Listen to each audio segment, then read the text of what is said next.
Ain't always 100.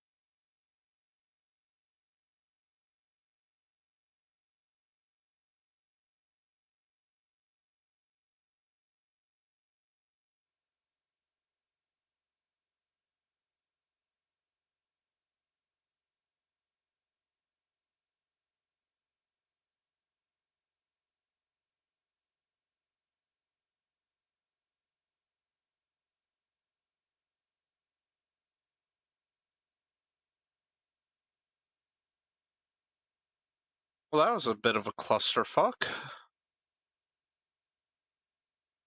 feel like it's a web because there were only 2 mobs. Now it turns to If we didn't burn them, they probably would have spawned in then.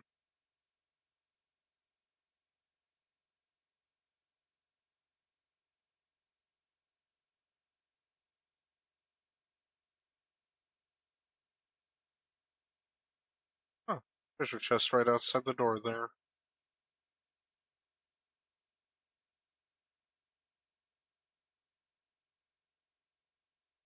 30 seconds. I'm actually gonna wait every 2.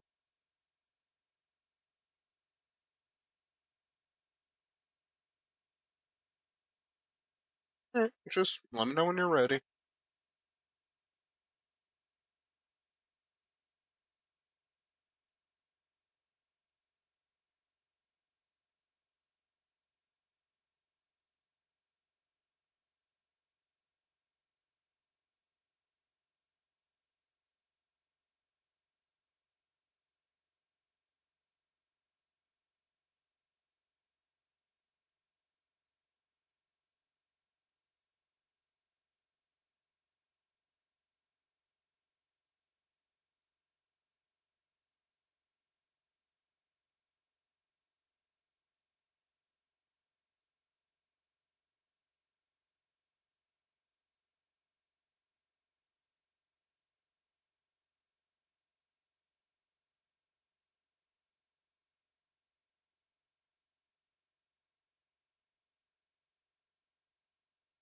Later.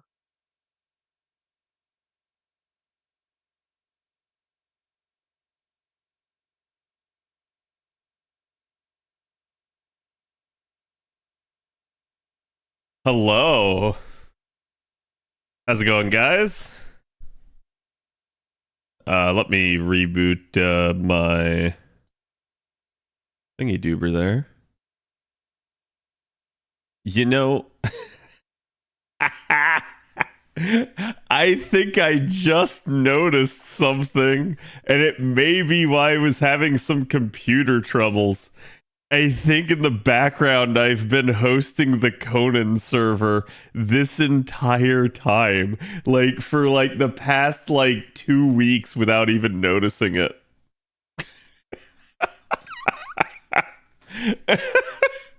And honestly, like that's impressive that my computer was managing to still run all the stream stuff and an entire server.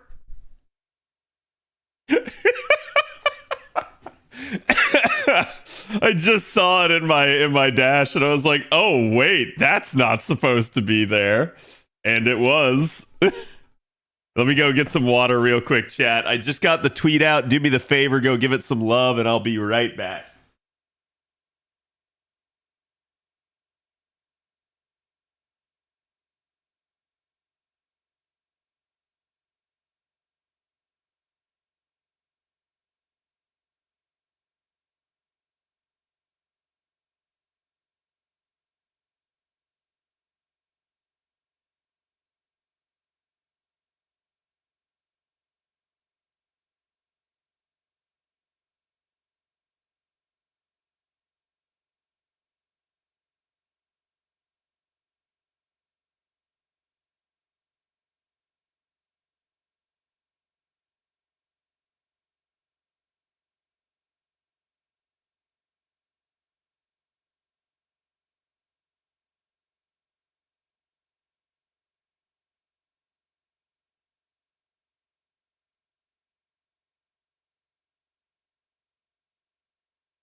Okay. Sorry about that.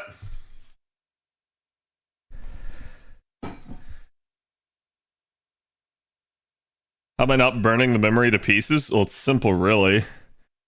I have just my streaming rig is a insanely high processing power device, which is why I basically advise Trubs to do the same with his new computer. And so far, from what I can tell, that has worked out swimmingly for him. Okay, just waiting on FGO to show up here. And looks like we are good to go, chat. Hope everybody's doing good today.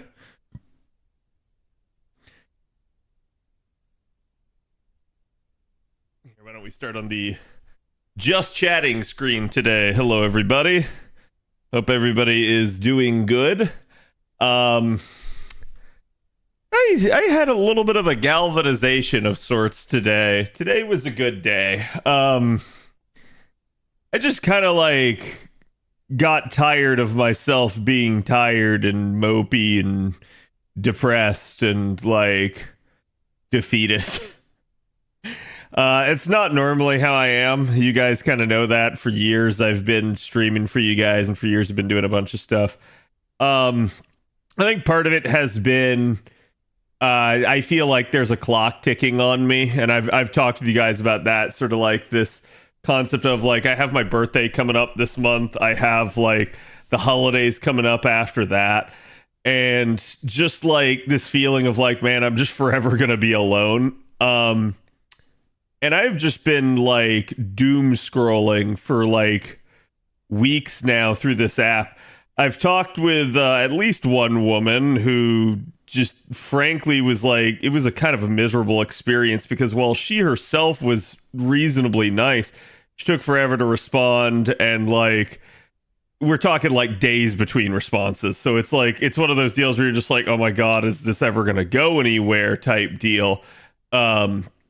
And basically, I, sent messages to several other women on there, but the reality was I didn't really see anyone that was actually like what I was looking for. I'm not going to say that it doesn't exist out there, but I am going to say odds are it's taken. And if not, I don't know how I would meet them other than them being on a dating app. Now, I could settle for less. I can go for something else, but it kind of occurred to me that like it was probably something that it's just going to take time.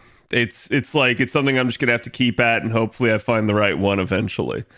And then like that turned my thought process around on it, because like part of the depression had been from like going through this dating app and like just seeing all these women and sort of the like unreasonable standards that they have. Like I see so many of these women on here, and look, I'm not going to say that guys don't have unreasonable standards too. Okay. Like I think the problem exists with both sexes, right? But at least for me, a guy looking at a dating app and looking at a bunch of these women, the big thing that I kept seeing and noticing was instead like, oh, hey, I just want a guy who is rugged and hands like good with his hands, right? Like a craftsman almost, but also like he needs to take care of me, and we need to like be spontaneous and go on fun dates. And I'm like, okay, that's not that bad right now. And then they're like, and then I need to travel. Yeah, like I want to travel like weekly and stuff like that. And like, oh, and like we got to do stuff on the water. And it's like, my God, you just want like a perfect 10 out of 10, like Prince Charming who like simultaneously is like the most redneck macho man mixed with the like Saudi oil prince that like somehow owns a yacht and like globetrots and never has to work. Right? Like it's one of those things where I'm just like, holy shit, nobody is ever going to fit these people's standards. And I realized that's why they're still single.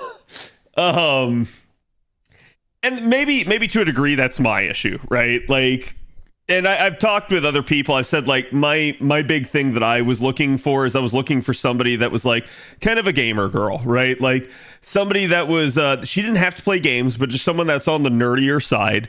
and somebody that, you know, was not someone that I would immediately clash with, for better or worse. So like somebody that I'm attracted to, somebody that like I feel like I could get along with. Okay. They don't have to be a 10 out of 10. They don't even have to be like a freaking 7 for all I care. It's like, it's just as long as like they're a 7 to me. Like as long as I view them as attractive, I was like, okay, that shouldn't be like impossible to find. And I've realized that, damn, it fucking is. It is so impossible. It like, I assume it's not impossible indefinitely, but at least with how it is right now, I saw several like nerds and gamer women and stuff like that, but they were all either not in my area, didn't respond to any message that I sent them, or like basically just not it, right? Like for better or worse. So I was just like, yeah, this is going to take time. And because it's going to take time, I now resign myself to that fact. I resigned myself to not being in a rush. And that made me feel better. That made me feel like the clock is no longer ticking as much. It is. It's still there. It's still ticking, but like it's not like imperative anymore. And then in that part, I kind of started like turning inward and looking at myself and being like, okay, what is it that I need to do, right? Like you guys have been telling me like, oh, you need to like better yourself, Cat, and stuff. And I'm like, yeah, I'm aware of this. Like this is something I needed to do. So like I was listening to some motivational stuff today. I don't normally listen to that sort of stuff, but like I felt like I needed a pick me up, right? And that's what helped really change my mood on some of this. And I ended up like just being in a much more positive like mentality and deciding that like, you know, one, I'm gonna start like trying to get back into working out. Two, I cleaned my kitchen and I cooked for myself today. I made sesame teriyaki chicken with freaking green beans, and it was just great. Just a simple, healthy meal. Like no carbs until I ate those peanut butter cookies that were just staring me down. But I've eaten the peanut butter cookies and they're gone, so now I don't have that temptation. So like, take pictures. It's gone, chat. I ate it.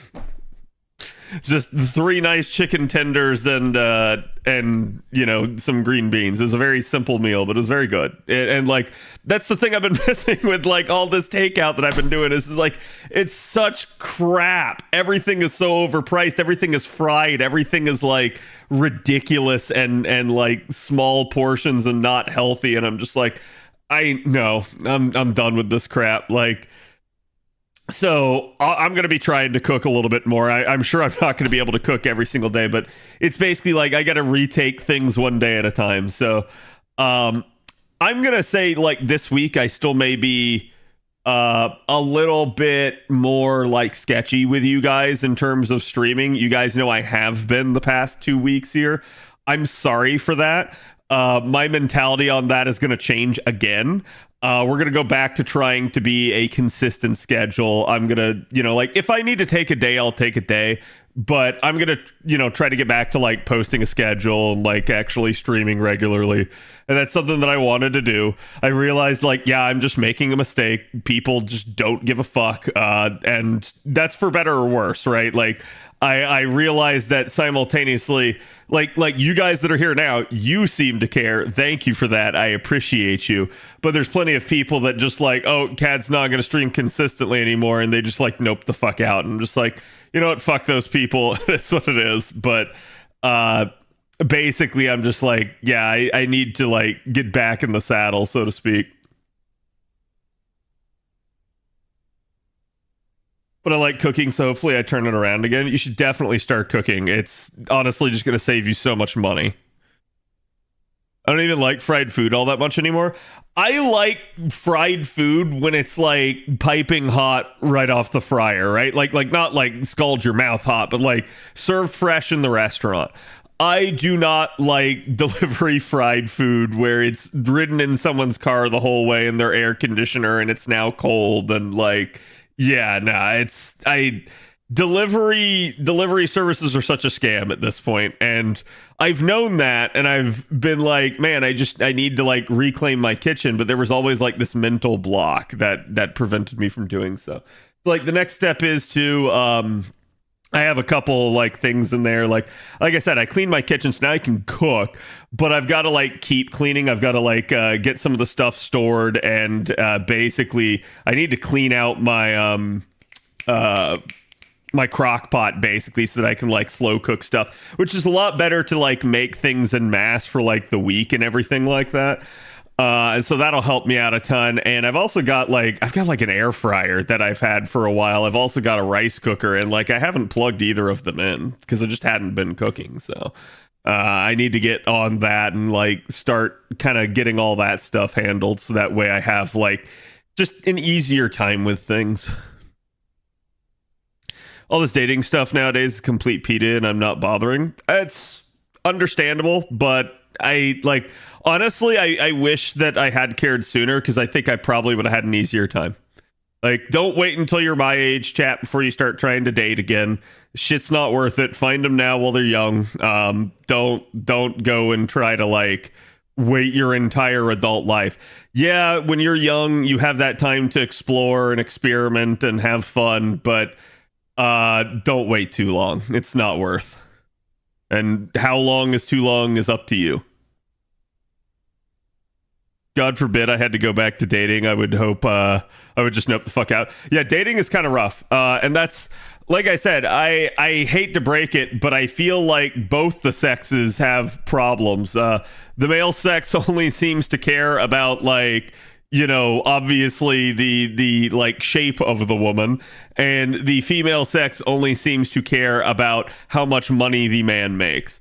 And both of them are delusional, right? Like, and I hate that. It shouldn't be that way.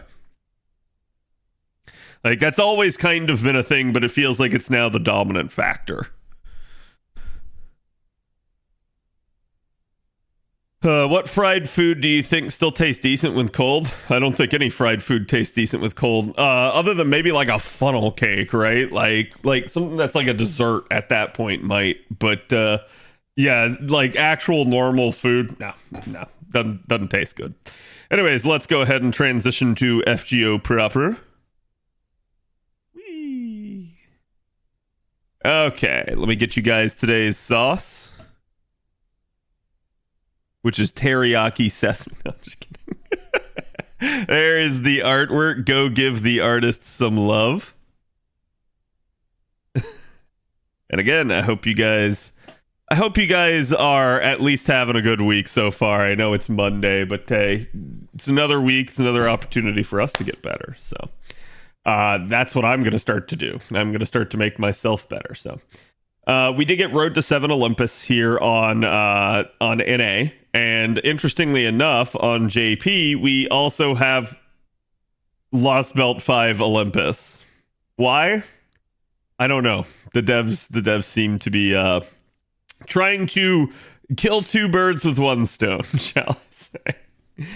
You also only have a little bit of time left on this. I don't know if that's 4 minutes or 4 hours or something. I suspect that's 4 hours, but like not too much time left in JP Summer here. Actually, let me make sure that I've converted everything. Swoop, and it's gonna relog me. Of course. I suspect Nightbot's just playing my stuff right now.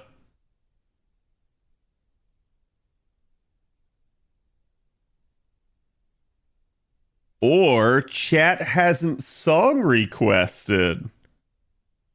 Ooh. I see, chat. Purse, thank you for the resub. Appreciate it. Me no likey ads, understandable. I hope you like the newer emotes, though. I say newer because they are still new, but like I just haven't streamed that much since they came out.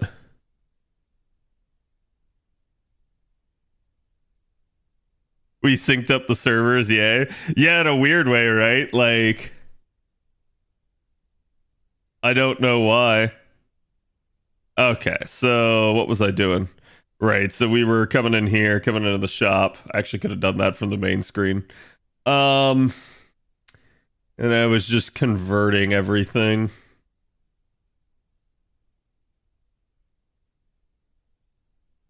Okay, so we got that. That should get me at least a little bit more QP. I'm actually not doing terrible for QP, all things considered, on JP, which is kind of nice because I certainly could be doing worse. Let me rush on over to here, grab the new Avenger node, yeet myself into it.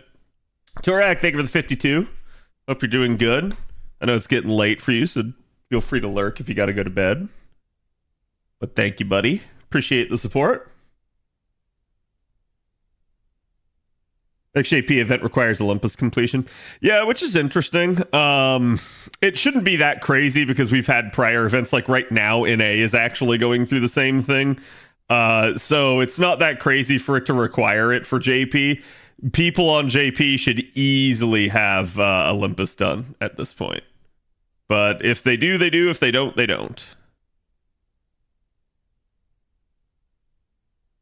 Okay, I did kind of mess that up there a little bit. No, let's do it like that. We should be fine. I'm moving soon, so that's why I've been gone for a while. Oh, really? Is it like a work-related move, or is it like a familial-related move? Got finished cooking, made a churro cheesecake and 2 lemon meringue pies. What does a churro cheesecake taste like? That sounds delicious. I mean, lemon meringue I know is good already, but like, what is a churro cheesecake? I need pictures of that posted in the food posting channel on the Discord so that I can live vicariously through other people. Because that just, oh god, that sounds extremely fattening, but like amazing because of that, right? Okay. Yes, work. I gotcha. Well, hopefully everything's going good for you. When are you doing the move, Torek?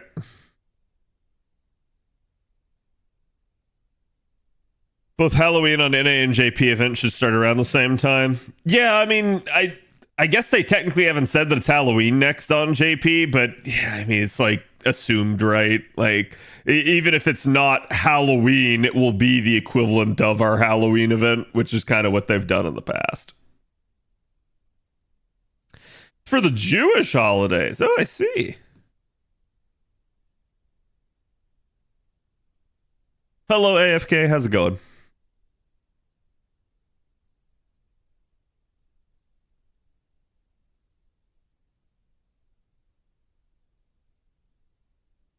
Azriel, thank you for the 15. Appreciate it, my dude. Yeah, see, the only issue here with JP and doing this node is I actually have Seal's 5th append, but here. I have her 5th append, but I only have it leveled up enough for 2, so I need to press the last 2 first.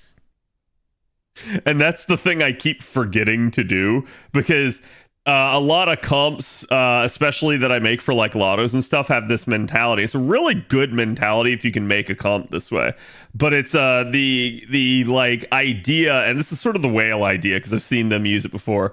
But it's the concept of going down the line, as they like to call it. So a down the line type of composition allows you to just go 1, 2, 3 with all of your skills, and just like it makes it brain dead, right? Because you just pop them kind of in order, and so it makes it a really simple and easy way to just like, okay, I've made the comp this way, I turn my brain off, muscle memory the crap out of it, and it works, and it's really, really good. But this is like fighting that urge. I'm now having to go 3, 2, 1 instead of 1, 2, 3. So it is what it is. have I considered traveling? So this is a really interesting thing, like talking about the dating app there, right? Like I see a bunch of these women that are like, I want to travel. Oh my God. Like I want to travel like every week. Oh, that'd be so good. Like I want to like go places and like lie on the beach and take photos for my Instagram and look pretty and drink. That's fine and all. You don't need to go overseas to do any of that. So it's really funny to like see that mentality from a lot of these people. Chat, I've traveled the world. I've been extremely blessed when I was younger to have a family that loved to travel. I have seen a bunch of different places, including I think I've been to at least 10 different countries now at this point. So like, I'm not going to say I've seen everything in the world and I've seen everywhere, but I've seen enough of it to know like this is just how the world is. And basically, it's not that I don't care to travel, it's that like I don't care unless someone else wants to. I'm perfectly fine. I've seen enough of it that like my curiosity is sated, and while there are certain places I would still like to go, I don't consider it to be the end of the world if I never get to go to them, right? Like Japan, for instance, would be one of those. But so it's like, yeah, I see people that are like, oh man, I really want to travel. And I'm just like, that's fine. But, you know, again, with me being like the age that I am and being on this dating app, I'm kind of like, I see these people that are like, oh yeah, I want a family, I want kids. And I'm like, girl, if you're in your 30s and all you want to do is travel and party, you're not serious about making a family. Like that's the truth of the matter. And that's what I realized, because I was like, I kept seeing this and I'm like, why does this bother me so much? And I realized that's why. It's like, it's duplicitous. It's them sitting there being like, yes, I want kids. And I'm like, the clock's ticking. Let's get a move. And I realized, I'm like, they're still in their party phase. Still in their 30s. They're still in their party phase.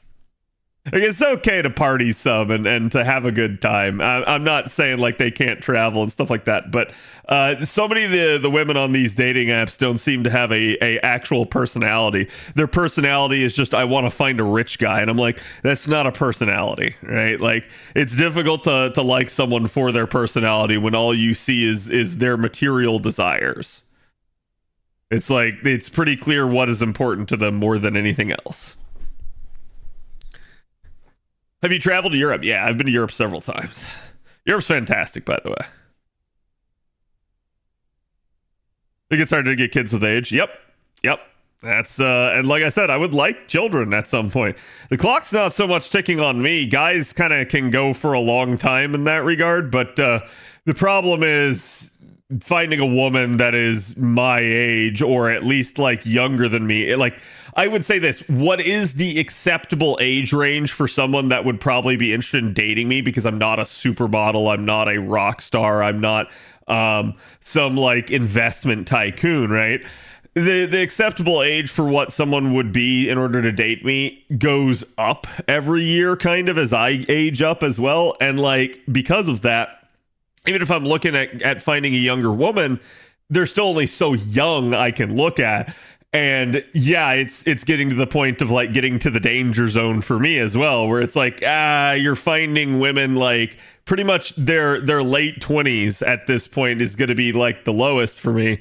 And at that point, I'm like, yeah, they're already in those years where it's like they really need to be thinking about forming a family. Bitch is a gold digger. Like I said, I understand. I understand women want a guy that's financially secure and can protect them and can provide them a future, right? Like that sort of thing, that's not like a big deal to me. What I don't get is like when people make that like the whole travel aspect is like that's their whole profile. That's just odd to me. So Duck Cat is going for any 19-year-olds. I have like my age range set to like, it's pretty broad. I have it set to like 21 to like 40, right? Like, so it's all over the place because like, yeah, I'm even willing to accept women that are older than me if they have the right like stuff, right? But yeah, I kind of just noticed it's like, it doesn't matter the age range. It's kind of wild.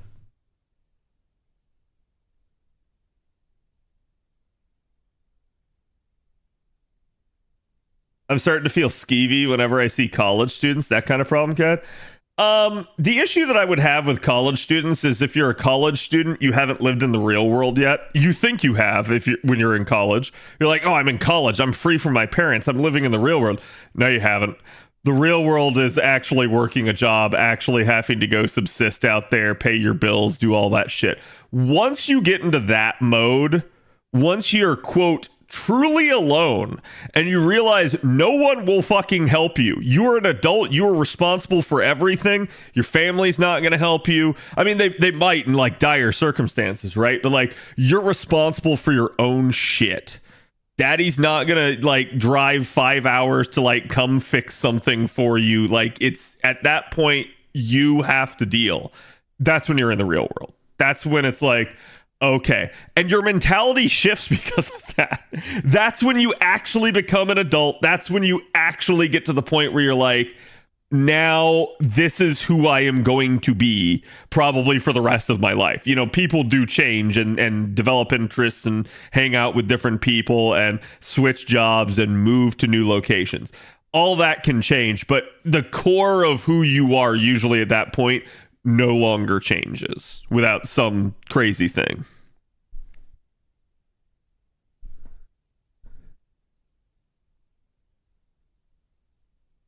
That's not a range. You just choose the select all option, KEKW. No, I don't, because I don't want anyone younger than 21. Jesus Christ. Honestly, even with 21, they would have to really be a mature person. Like, so I probably should just up it to like 24 or something like that. At least at that point, they should probably be out of college at that point. But it depends, right? It definitely depends on what you're trying to do. Okay, so hold on. So this is NA. NA, we have the Road to 7 campaign. I've also got weeklies. Dailies are technically done for the next 19 minutes. And let's see. I got a clear free quests.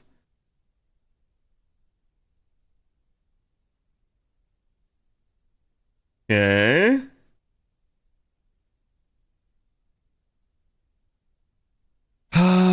I guess we'll go do some free quests because that's probably the safer thing here at this point. And out of, well, this is Olympus, so because like the better one is the other one for meteor shards. No, not you. No, it will be you. This is actually the better one for fruit, if I remember correctly. No, I was using an arts comp, but I think this is like a 311 node. So let's transition.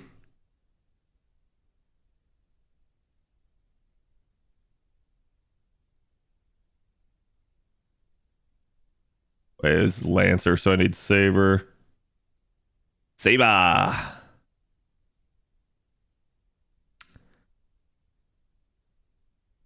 And there's only one Saber I can take to this now at this point. And it's Mordred. Just because Mordred is, she's almost Bond 10, so I may as well. This isn't the most ideal of comps. I'm losing a little bit of Bond, but I don't care. Let's just go because I'm capped out.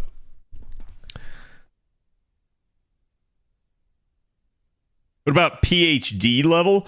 I don't really care how a girl is. I saw a weird flex. I was telling VIP about it earlier, but there's a weird flex today when I was scrolling through the dating app of somebody put a picture of their credit score in their dating profile, and I was like, impressive, because like it was actually a really good credit score. It was up in the 800s, and I was like, that is a great way to show that you are not like you're someone that can take care of yourself, and you're not an immediate like money pit, right? Like, so I was like, okay, fair. Nice, they can get a loan, yeah. Any advice for Koyan battle? I don't remember how I beat it. Thinking Used the Saint Courts. Honestly, like Tamamo. Like just like soloing it with Tamamo is one of the easier ways to do it, but that takes a while. Um Basically, I think it's demonic beast servants that work against her, but I'm not entirely certain. The issue that I had is I did it Saberface only. And that was a struggle, if chat remembers. That was just not the best of circumstances. This is turn 2. Oh, that's right. It's a 5-turn cooldown. I was like, how did I get back to that already?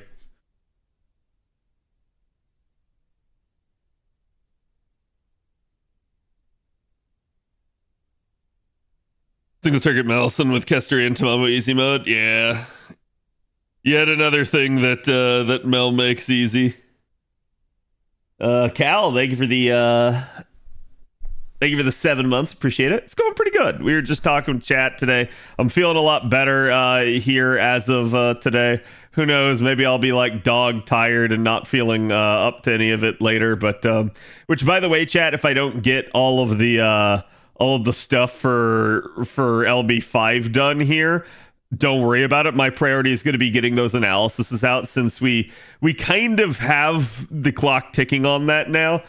We got the pre-campaign announced for Halloween.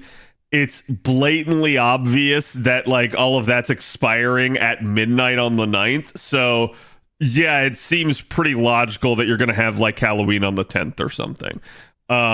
At that point, I just go ahead and I assume that like that's how it's going to be, and I'm just going to play to it accordingly. So we got about 9 days. I'm going to try to get the analysis done and out and ahead of the game.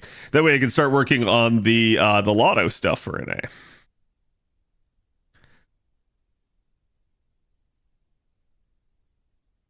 Beat Aphrodite with an MHXA. Nice. Very solid. What am I doing? I guess I can pop that. I guess I can pop that. Doesn't matter. I'm gonna kill a 51k thing anyways. Hello, Riker. How's it going?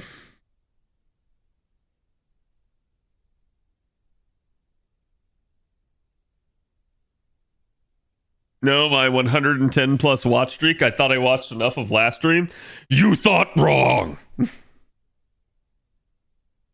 To be fair, I had to end, was it Friday's stream early because my model was messing up, which now I think I know why. It appears like it was actually computer overload because I was running the Conan server behind the scenes for the last 2 weeks. Which, Conan should have a new, like, update or something. Let me double check that. I actually haven't played it in a hot second, so...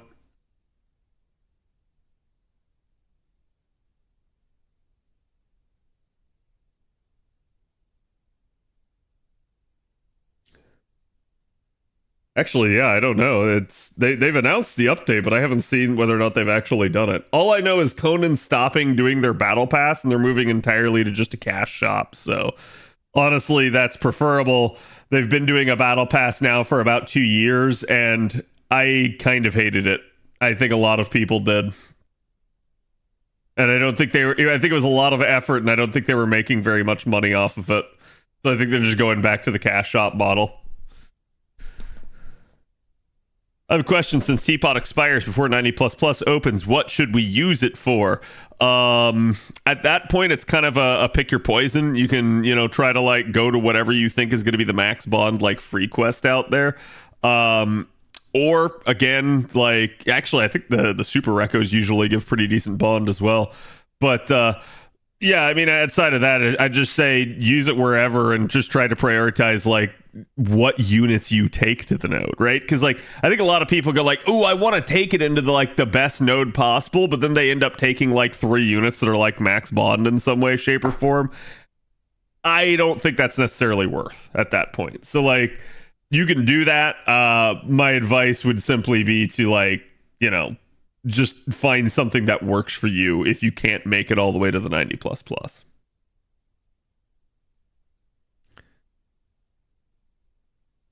Interludes had the max bond if you have any left. Okay. What have I not done? Wait, did we only run that twice? I thought I ran it 3 times. And I still can't acquire a piece or monument. Good lord. Does any of them even drop here? Yes. Oh no, it's a piece or monument. Sorry, I was thinking skill gem. So no, skill gem doesn't count either. Oh well.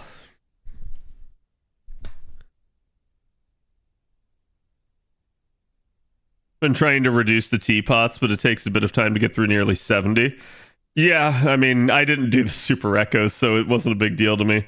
Like I said, the teapots are, like, in a weird way, kind of a trap, right? Like, they obviously are good, but they're designed to kind of just, like, push you forward and bond. And I think the devs want you to use it in the max bond possible node. And then a lot of people go like, okay, this is a difficult node. I'm going to take my best units into this, including my supports. And then they bond out their supports faster. And that's why I'm saying, like, it's kind of a trap in that sense. I think that's exactly what the devs want you to do. Now, are you gaining bond? Yes. But at the same time, I think the devs are thinking, oh, hey, I know they will have maxed out. Now they're going to have to roll someone else, and they're going to feel that pressure to do so. So I'm not the hugest fan of that sort of thing. Like, I think it's great to be bond efficient. I think it's great to get your teapots, but like, I don't put nearly as much stock on them now on NA as I did on JP.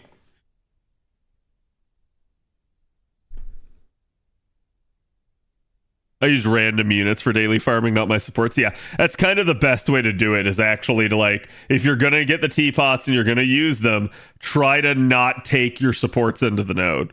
That may result in it not being like a 3-turn or something like that, or you not being as efficient with your craft essences. None of that really matters so much as you're not wasting the bond at that point.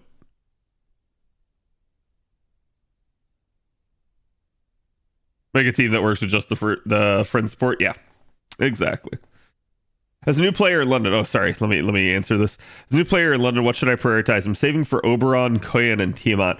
To me, Oberon is arguably the better choice, just because he's kind of catch-all. Like, obviously you can see, like, I'm using him here in a Buster comp, but there's also going to be like basically, you know, like the ability to use him in an arts or a quick comp as the third support, as the tertiary support. And I think that's what gives him so much value. He's the game's only 70% charger at the moment. And I think just the insane amount of, like, damage boost potential that he has, even if you factor out the buster up portion of his kit, it's still pretty nuts. And so, like, that's why I would tell you to probably prioritize him. Koyan's still really good. I do recommend grabbing her when you get the chance to. But to me, Oberon's probably the go-to. Tiamat's a little bit more into next year. She probably got time to wait on that, because both Koyan and Oberon will come back before her.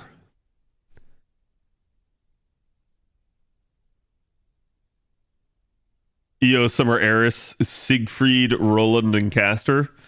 Oh, Castor Liz. Oh, God. Yeah, Castor Liz. They're all close to getting a bond up, is why. Okay. All right, so that should at least get that done. I don't know if I'll get like a piece or something from like one of the recos.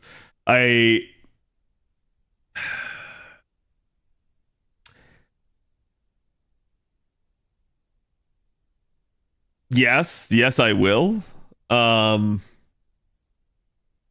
was that answering JC? Okay, Halloween was Eliza. Yeah, I was gonna say, like, I don't know if I'll get one from doing the actual recos, because, like, at that point it's probably just better to just suck it up and to go do a run for it. But I don't actually know off the top of my head. Recos give mats, not pieces. Yeah, I know. That's why I'm worried. Like, a lot of the times when you're killing servants, you usually do get one, but I guess there's no harm in doing it, but I'll save it since we still got 6 days on that.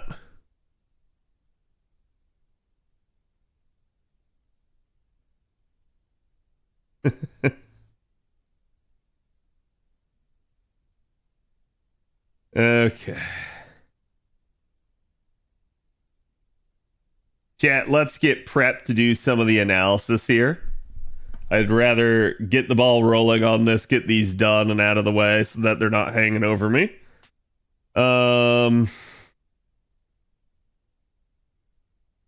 Probably do Huang first because he's the more difficult one because there's just not much to him. And he does have a weird quirk, like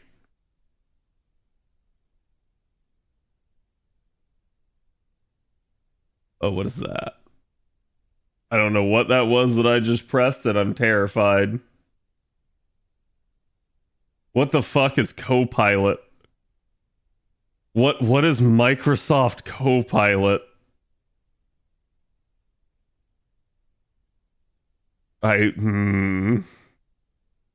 Copilot is a Windows AI? No, fuck that. Jesus. I was trying to like select my my stuff here. Yeah, we were talking about Kashin Koji when I had to in stream yesterday.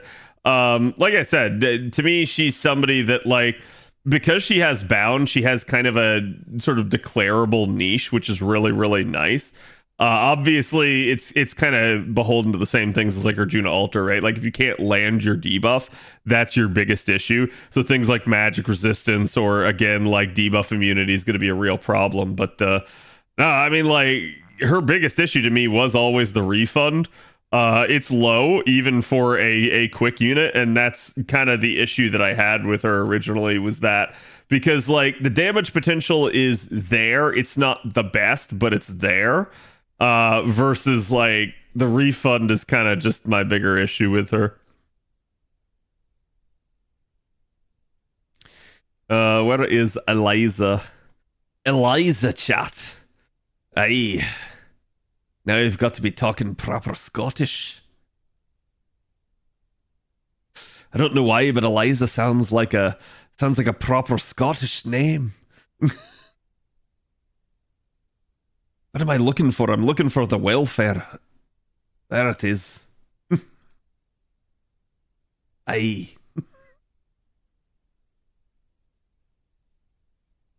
We got a regular old Highland queue right here, chat.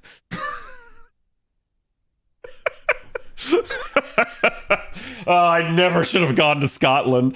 That doomed me. I already could do the Scottish voice, but the second I went to Scotland and actually heard the way that they talk, it made me really able to actually speak the language.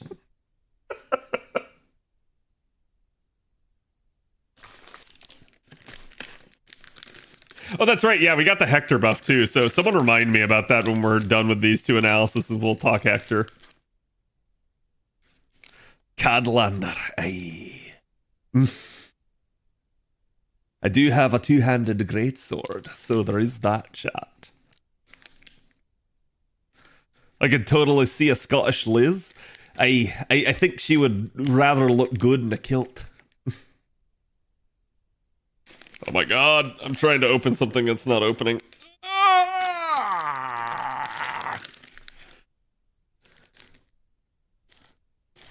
Alright, scissors. Enough of this crap.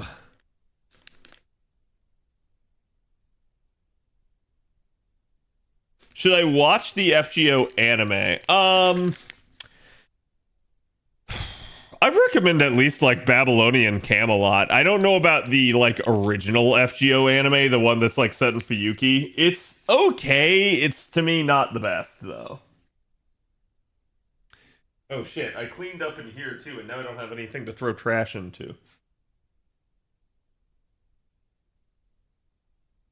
There we go, I'll put that right there. Okay, perfect.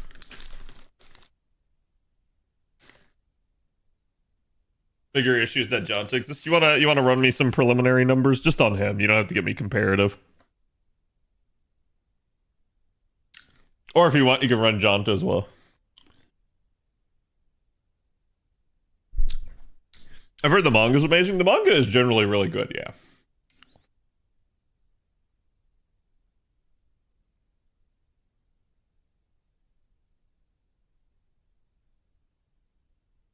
Yeah, Lucario, I don't really care. I've said it once. I'm going to say this again. So, chat, let me go ahead and go on record. Let me clarify. Still, weeks after the new ordeal call came out, none of my content has been struck. This issue that the content creators keep bringing up is a farce. It is a fallacy. Yes, the devs have come out and said these are the guidelines. No, nobody's really getting cracked down on. There's only a handful of people that are, and they are people that we're probably going to get cracked down on regardless, because they were basically putting massive spoilers and things and not actually creating content, just instead, like, you know, hey, I'm going to post the entire, like, freaking story. So I don't care. It's not a big deal. I don't know why everybody else seems to. So I'm going to ask politely, please stop bringing it up in my chat. Because to me, it's just subversive. It's just people trying to, like, undercut FGO and being like, I don't like this. I don't want to stream the game anymore. Well, fine. Fuck them. Don't stream the game anymore. So yeah, it's much ado about nothing. It's like doom posting, pretty much. Yeah, it's the content creators trying to excuse themselves. Like I said, if I get struck, I'll deal with that when it comes to it, but so far I still haven't been struck, so I assume it's not the case. Okay.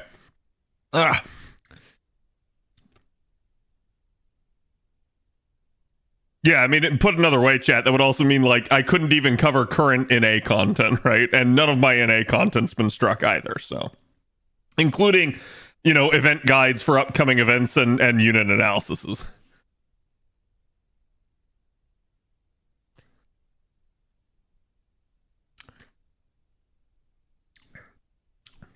Unnecessary discourse for the sake of complaining. Yep. And I'm tired of it. I'm tired of, like, all the bitching and moaning about the game.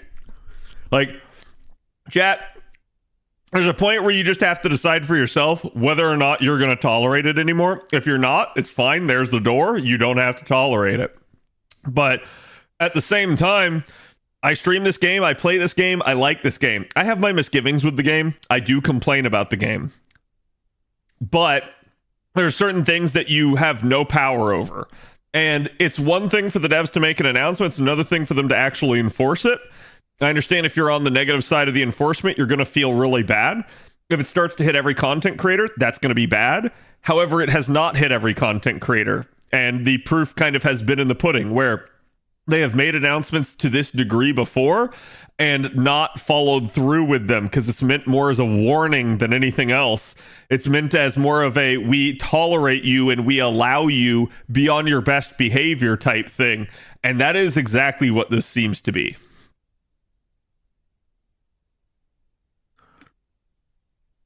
Can we complain that JP still hasn't had a lotto? Well, you guys have been doing that for the past several months, so yeah, sure, go for it. I like your guides. Thank you, Scarlett. Appreciate it. I kind of agree with them going after people doing story spoilers. Yep. Like I said, it's been for a long time. Like, chat, for years, I have been doing, like, fight only, like, coverage of JP. I've never been hit. Okay. And it, like, even to the point that I feel like even now, like, Mist, after he came over from the YouTube side of things, he also started doing fight only stuff after he saw that's what I was doing. And I think that is the correct way to handle it. It's like, don't spoil it for everybody else, especially if you know some people are NA only people and want to wait, right? But I think that's a choice that each individual viewer has to make for themselves. Not like, oh, hey, we need to be shoving it down their throats and spoiling everybody on purpose. I once got told that it was impossible to avoid spoilers for FGO. I literally laughed at that person, because the person that was telling me that was somebody that was on the forefront of spoiling people in this community. They were another content creator. I will not name names. But I literally laughed at their face and I said, you're the problem. So, like, it's quite literally, people don't get to sit there and be like, why am I getting banned for spoilers? Well, You knew, and you did it anyways. Could you not just have a spoiler warning? You could. However, that doesn't seem to work for people. For instance, I'll give you guys 2 examples. One, on YouTube, I see people all the time just make a spoiler thumbnail. Why? Because it gets clicks. So the algorithm incentivizes them to spoil. And thus the content creators do it. Simultaneously, on Twitter, I have literally watched one of, if not the biggest FGO Twitter person type into their tweets, hashtag FGO spoilers.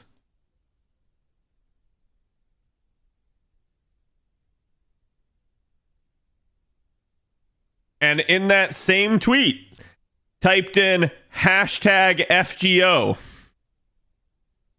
Guess what, chat? It didn't fucking matter that they typed the first one now, because the second they put the second one, everybody got to see it anyways.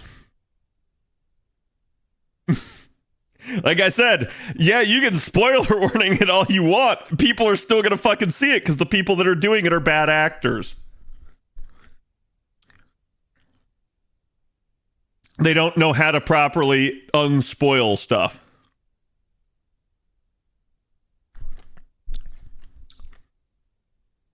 But yeah, I have no problem with people that like want to read ahead, people that want to know the JP story. I don't have any issue with that. I have issue with the keepers of that and the people that are doing it and how they're going about it. And if you ever criticize them, it gets pointed out that it's like, oh, you're just angry. You just don't like what they're doing. Like, you're jealous of them, yada, yada, yada. I'm like, I'm not jealous. I'm sad that they keep ruining the fun for everybody else. And that's the truth of the matter. Like, I'm just disappointed in them. I think content creators ourselves should have a higher degree of, like, responsibility, basically, for that sort of stuff. Okay. Let's do Wang Fei Hu, like I was saying first. We'll deal with Eliza next. Let's see. He's part of Summoning Campaign 1. What's the second one? Oh, yeah, this one. Yeah, we get all the extras. Aha. Like a higher standard? Yes, exactly. Mr. Chubbs, thank you for the raid. Welcome, everybody. I hope you guys are doing well. Like, it's on me if I go wiki diving? Exactly. Yeah, you want to go read something on the wiki, that's on you. But, like, at the same time, I do believe that, like, yeah, we have to expect better of content creators. Like, it's not that content creators need to be perfect, but you do need to hold them to them not acting, like, up to par for, like, oh, hey, I'm going to be an asshole and I'm going to spoil people. Hey, I'm just going to, like, start giving bad advice. Like, I've seen people do that before as well. And simultaneously, you guys know one of the big issues for years was for me was account reviews, and I literally watched as people tried to, like, take that idea, steal it, and then try to, like, monetize it. And I got pissed as all hell when I saw people doing that, because it's like, look, I'm doing this over here for free, and then you've got people trying to, like, instead flaunt it and, like, get people to, like, donate to them and give them money. And I'm like, no, fuck that. That's stupid. But thank you again. Let me get you a shout out, Trub, since I don't know if any of my mods are currently present. There you go, buddy. But yeah, if you guys haven't checked out Mr. Two Love Treble, go do so. He is our JP translator extraordinaire. Speaking of the whole, like, spoiler crackdown that JP's been doing, Trubs actually translates on his own each individual chapter, so you should be perfectly safe watching him, since he goes through it all on stream and reads it all to you straight from Japanese. So definitely make sure, if you guys want to stay on the up and up of the JP story and you do like those spoilers, go follow my man Trubs. Trubs does it the right way, as we were just talking about. So again, I can't speak highly enough of my bud here, so make sure you guys go give him a follow if you guys haven't. And he also streams FGO and other content from time to time. I believe he was playing Pal World here. How was that treating you, bud? It's like anime spoilers to people must try to spoil to feel important. Yeah, like I said, I don't mind people wanting to, like, talk about it even. I think there's channels by which to do so, though.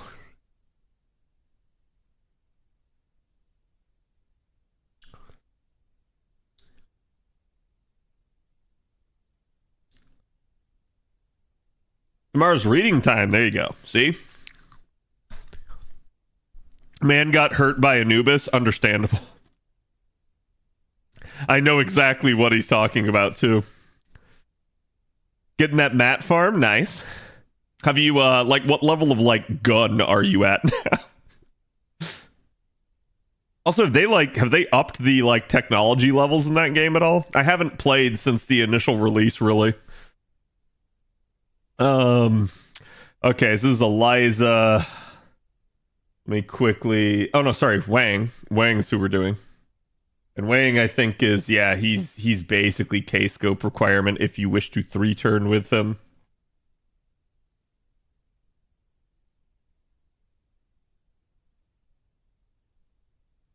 Oh my god, it actually pulled up Kaleidoscope. It never does that. That's the first time I've ever seen the search engine actually pull it up. Did fandom improve it? It never does that, chat. Holy cow. I think I got 2 other easy recommendations here.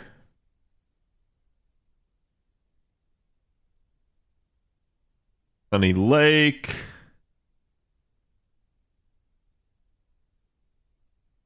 And you guys actually saw me using this one here. Ye Old Victor. Victor is a fantastic craft essence.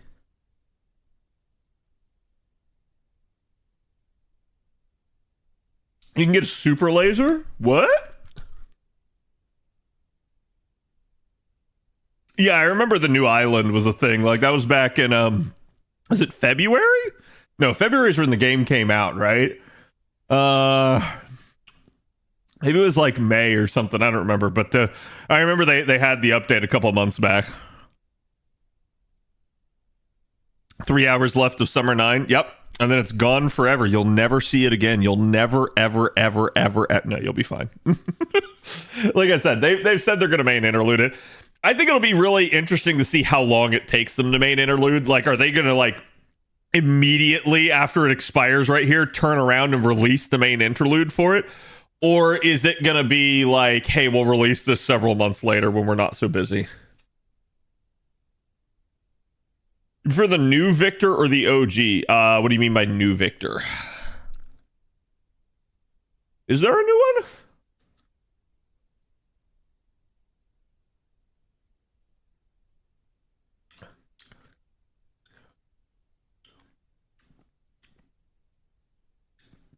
I mean, I'm going to assume that I prefer this one unless the new one has 2400 attack.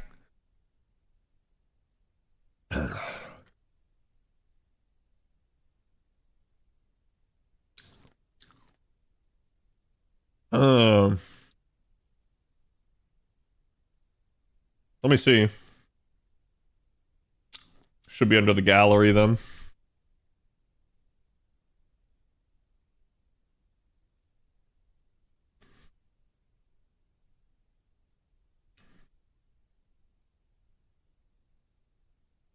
Is it one of these, chat?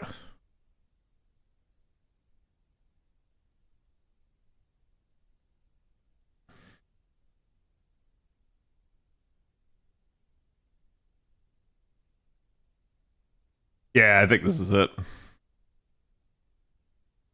Okay, so, oh, this one's also 2400. Interesting.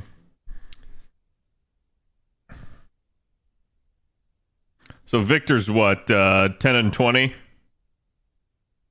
And this is 10 and 15, but with 100% for Buster.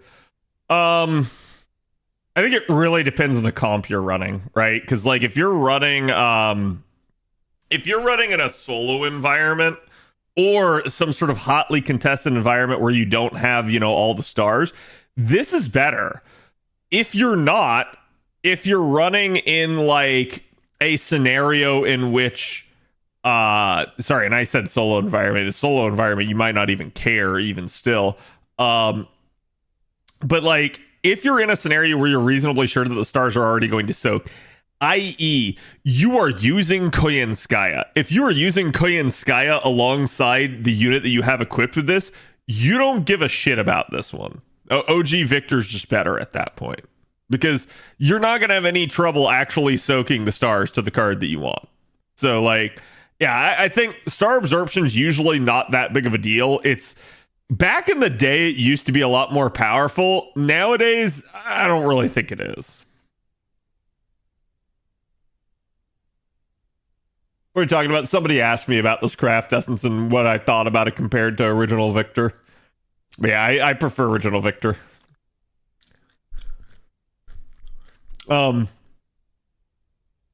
There's also the mentality chat. It's usually easier to get the older craft essences to MLB than the newer ones. Why? Newer ones are new to the pool. Odds are you probably have at least 1 or 2 copies of Victor of the Moon already at this point, if nothing else. So trying to get one of them to MLB, you're probably still going to get Victor there faster than you would the other one. There is a realm of like streakiness where, yeah, you might just keep getting the newer craft essence all the time, but usually craft essences like this are never rate up, and thus they're just in the general pool. And so law of averages wins out, usually.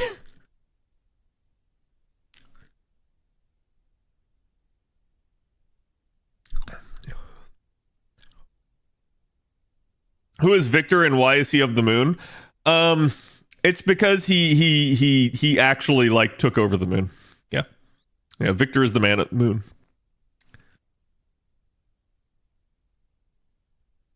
Almost done with my second MLB of Victor. Yeah, like it happens, right? Like I said, streakiness is a thing. For instance, on my JP, I literally went like 4 years without seeing a Black Grail copy. Like I had 2 copies to begin with, went 4 years, never saw one, then got 2 more in the same night. I don't know, chat. I have no idea how that shit works. Which, yeah, I guess at this point we can anticipate that I'll at least be rolling the upcoming NA banner. I have no idea about JP because we don't know, what's on the horizon for JP. We know there's an upcoming event, but until we get more on that, which Chubbs, I don't know if they've said, but have they said like any sort of announcement for an actual stream yet? Like, I don't know if I need to inform chat of what you're going to be doing next. Yeah,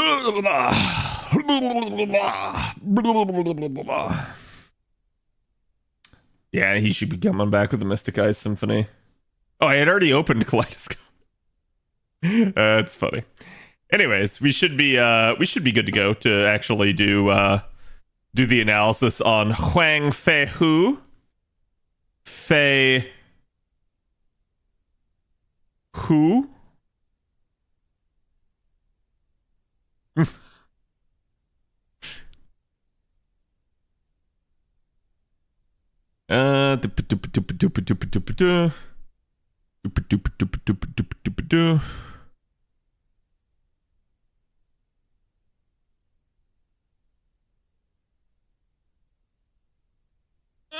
Okay, there we go. All right. And here we go, chat. Oriana, thank you for the follow.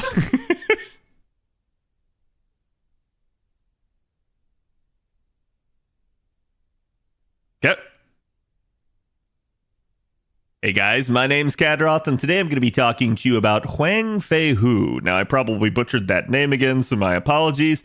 But basically, Fei Hu here is a interesting 4-star rider. He's going to be a single target buster rider as a 4-star. Now, our riders are kind of just a really competitive class. They always have been. We definitely see a ton of units out there that are extremely capable in the rider class, regardless of what they are. And definitely with the single target riders, we've had a little bit of a race for a long time where they've kind of been neck and neck, even to the point that like units like Ushiwakamaru as a 3-star were kind of in the running for that sort of like crown of best damage. However, kind of back when Ozzy ended up getting his more recent string of updates, he actually ends up pulling ahead, and he's kind of been top dog for a while. So don't expect somebody like Wang here to basically end up actually overtaking Ozzy. That's going to be the biggest takeaway from Wang, is going to be the fact that he's permanent, not necessarily the fact that he's going to be your all-star damage dealer. He certainly isn't bad in that sense, but he's not going to be your sort of barn burster type of like unit that's just going to come blow the doors off and basically wipe everybody clean. He's instead going to be a little bit more of a serviceable unit, especially if you're someone who's newer to the game.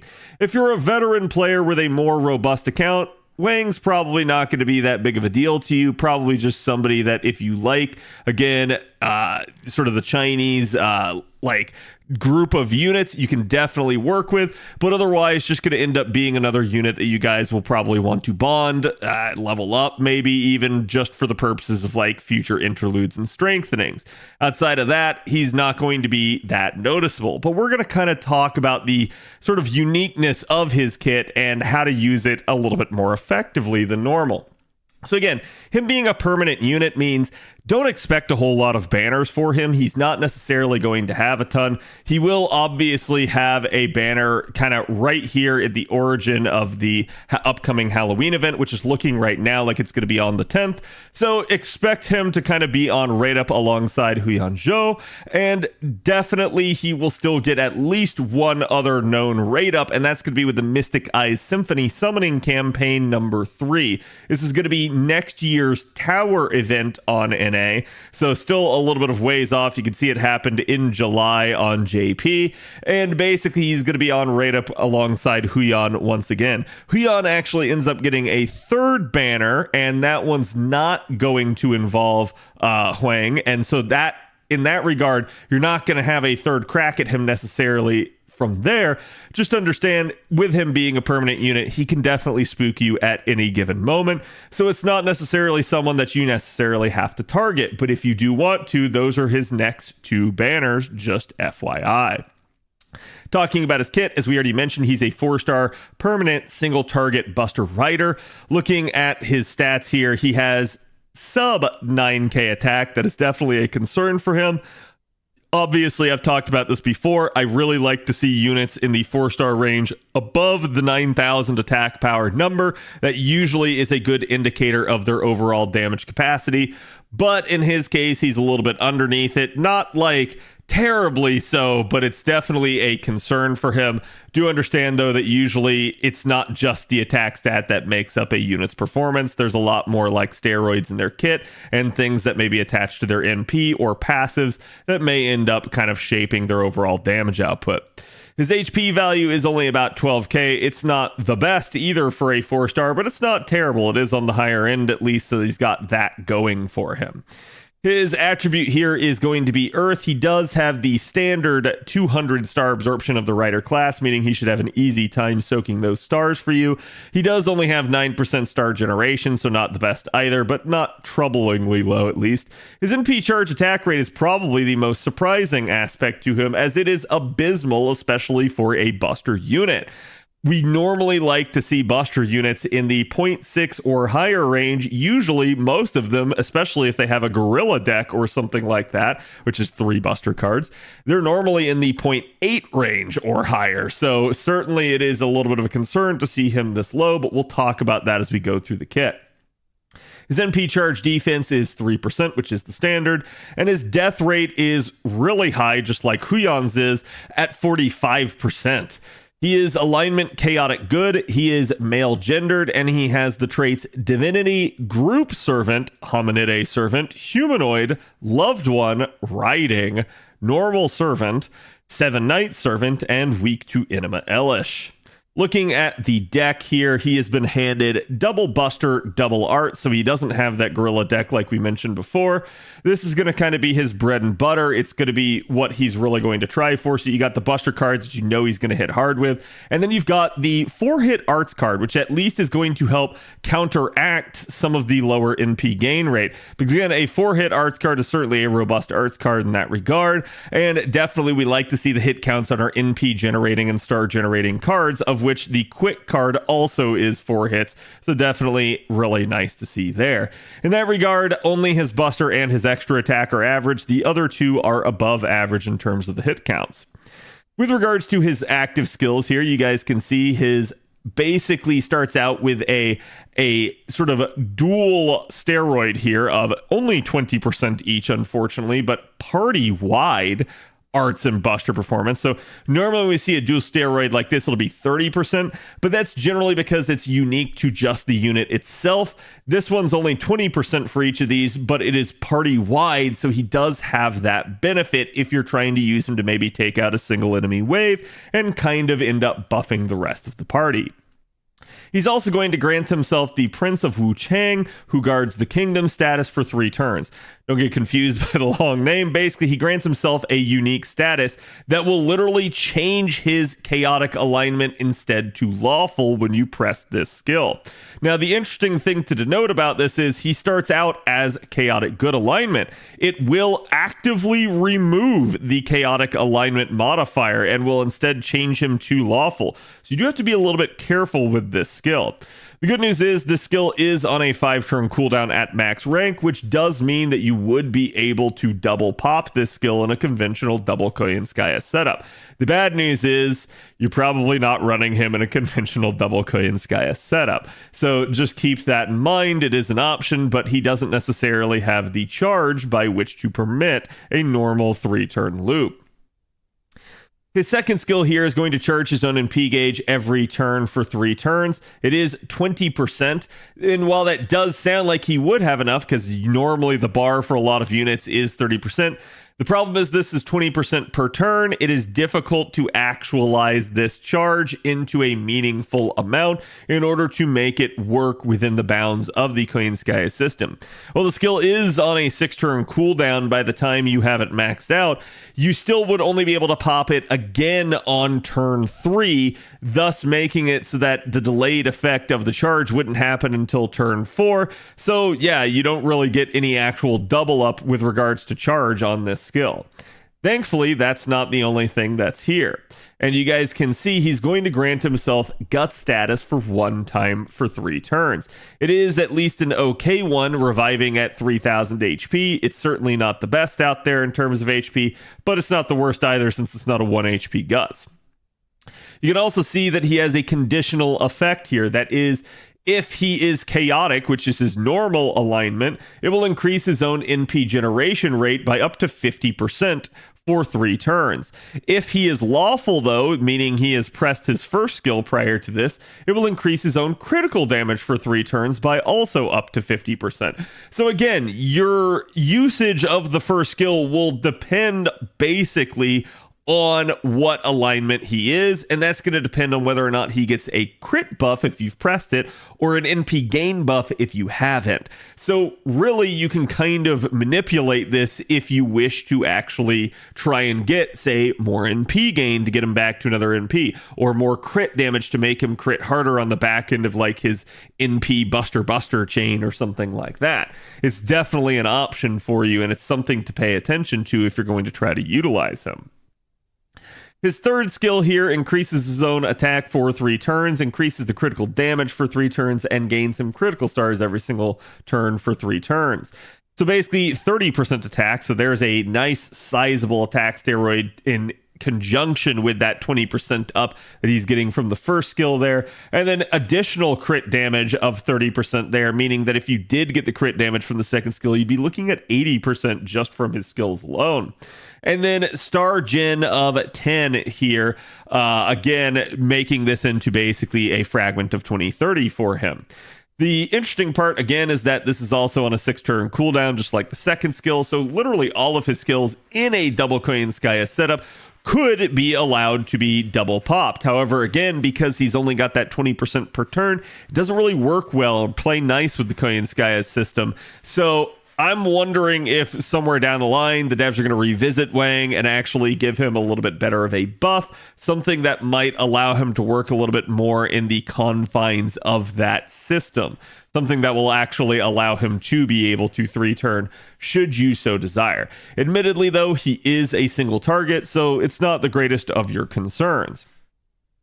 Looking at the passive skills here, he gets magic resistance D, riding B+, again, debuff resistance there, and quick performance up of 9%. Obviously, the quick performance is going to help out with the singular quick card that he does have. He gets divinity C just for some flat damage added. Dragon Spear Technique, which is a unique crit buff that's only going to work on his buster cards by 10%. And then Bond of the Huang family, which is going to gain him critical stars every single turn and increase his own debuff resistance by 10%. So again, in conjunction with the first skill, he'll actually end up having pretty sizable debuff resistance. With regards to his appends, obviously the third append is anti-foreigner, attack damage aptitude. To me, this one's not that big of a deal. He's a rider. He's not really going to be effective here anyways. I wouldn't worry too much about his third append. Instead, you're probably going to want the mana loading in a lot of scenarios, or maybe even something like skill reloading. And the reason that I'm going to say skill reloading is because, again, if you do get the fifth append here, remember, this is going to reduce your cooldowns of your skills dependent on the number of times that you pop it, and it can only work for each skill once at most. So the interesting thing about this is you could utilize this in order to be able to double pop the first skill with a single Koyanskaya setup. Why? Because it's a 5-turn cooldown skill, meaning that if you do end up getting this down to 4 turns of cooldown, you could basically pop this skill on turn 1. It would basically be at 4 turns already because of that. You would then proceed to lose an additional turn going through each of the 3 turns of a 3-turn. And then if you only had a singular Koyanskaya, that singular Koyanskaya anywhere else in here is going to be another 2 turns off of that. So that's going to allow you to basically pop it again by the final turn. So it is an option. I'm going to tell you the fifth append, probably one of the better ones for him, as well as the mana loading, but it definitely depends on how you want to use him. Obviously, something like the fourth append can be really good. It's just going to get him even more crit damage. And then the first skill, if you're trying to use him in more of a solo environment or maybe more of a carding environment, whatever the choice may be, this one's also going to be helpful to him just because it's going to increase not only damage but NP gen and star gen coming off of that extra attack.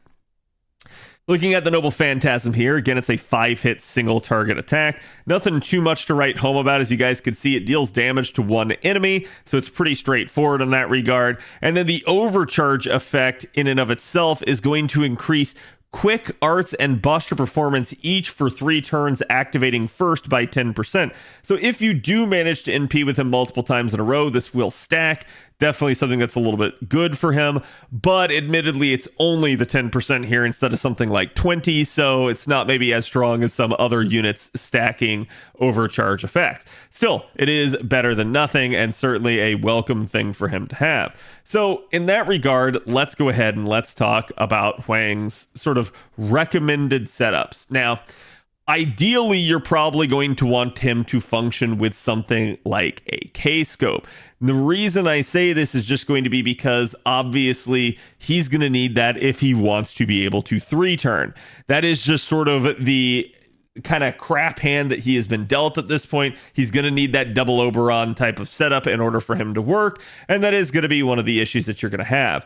Now, admittedly, you can use him with things like 50% CEs and let that charge per turn work its magic over time. So things like cranking, things like aerial drive can certainly work wonders with him. However, do keep in mind that's going to be probably if you're trying to use him in a multi-damage dealer type of setup, some sort of scenario in which he is going to handle one of the waves, buff the party, and then kind of let somebody else do the heavy lifting. That is certainly possible. So giving him a 50% starting charge CE could work in that scenario. Just keep in mind at that point that you might need either something like the mana loading or, again, supplemental charge from one of the other supports in order to get him up to kind of full in time. Again, it definitely depends on what type of wave you're trying to take out, but it is something to consider. It is food for thought. Now, if you are trying to use them in more of a challenge-oriented or, again, sort of carding-oriented scenario, Honey Lake is going to be the go-to. It's obviously got Invuln Pierce, something that he lacks naturally within his kit. But then again, it does have a power mod for any enemies with the burn status. It is all attack scaling, and again, it's pretty easy to secure burn status by virtue of adding sort of burn command codes to a unit's kit. So this could be something that could work out really well for him. The problem is getting your hands on Honey Lake nowadays. It is a craft essence from Summer 5. It was from the gacha, so it does occasionally see banners from time to time, but if you don't have your hands on it already, my advice would be trying to look into other CEs that would help out with either your carding or, again, that invuln pierce that this provides. Any one of those options could help you out depending on the situation. Speaking of which, a really good carding alternative for him is going to be something like Victor of the Moon. It is also one of the original craft essences in the game.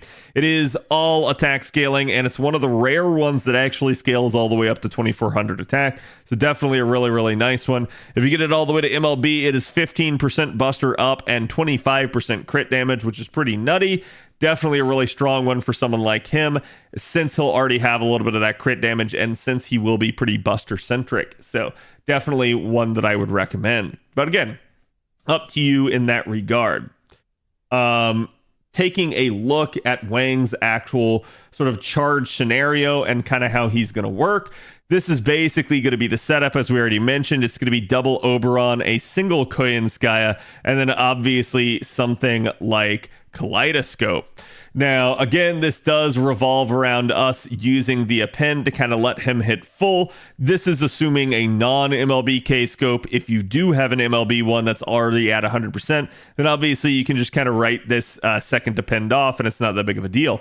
You may still want it in some sort of like 50% charging scenario if you're only having him handle one wave, but it's not going to be nearly as essential for trying to 3-turn with him. And you might be asking yourself, why would you want to 3-turn specifically with him? I don't know. That's up to you. This is sort of always the case with our single target units.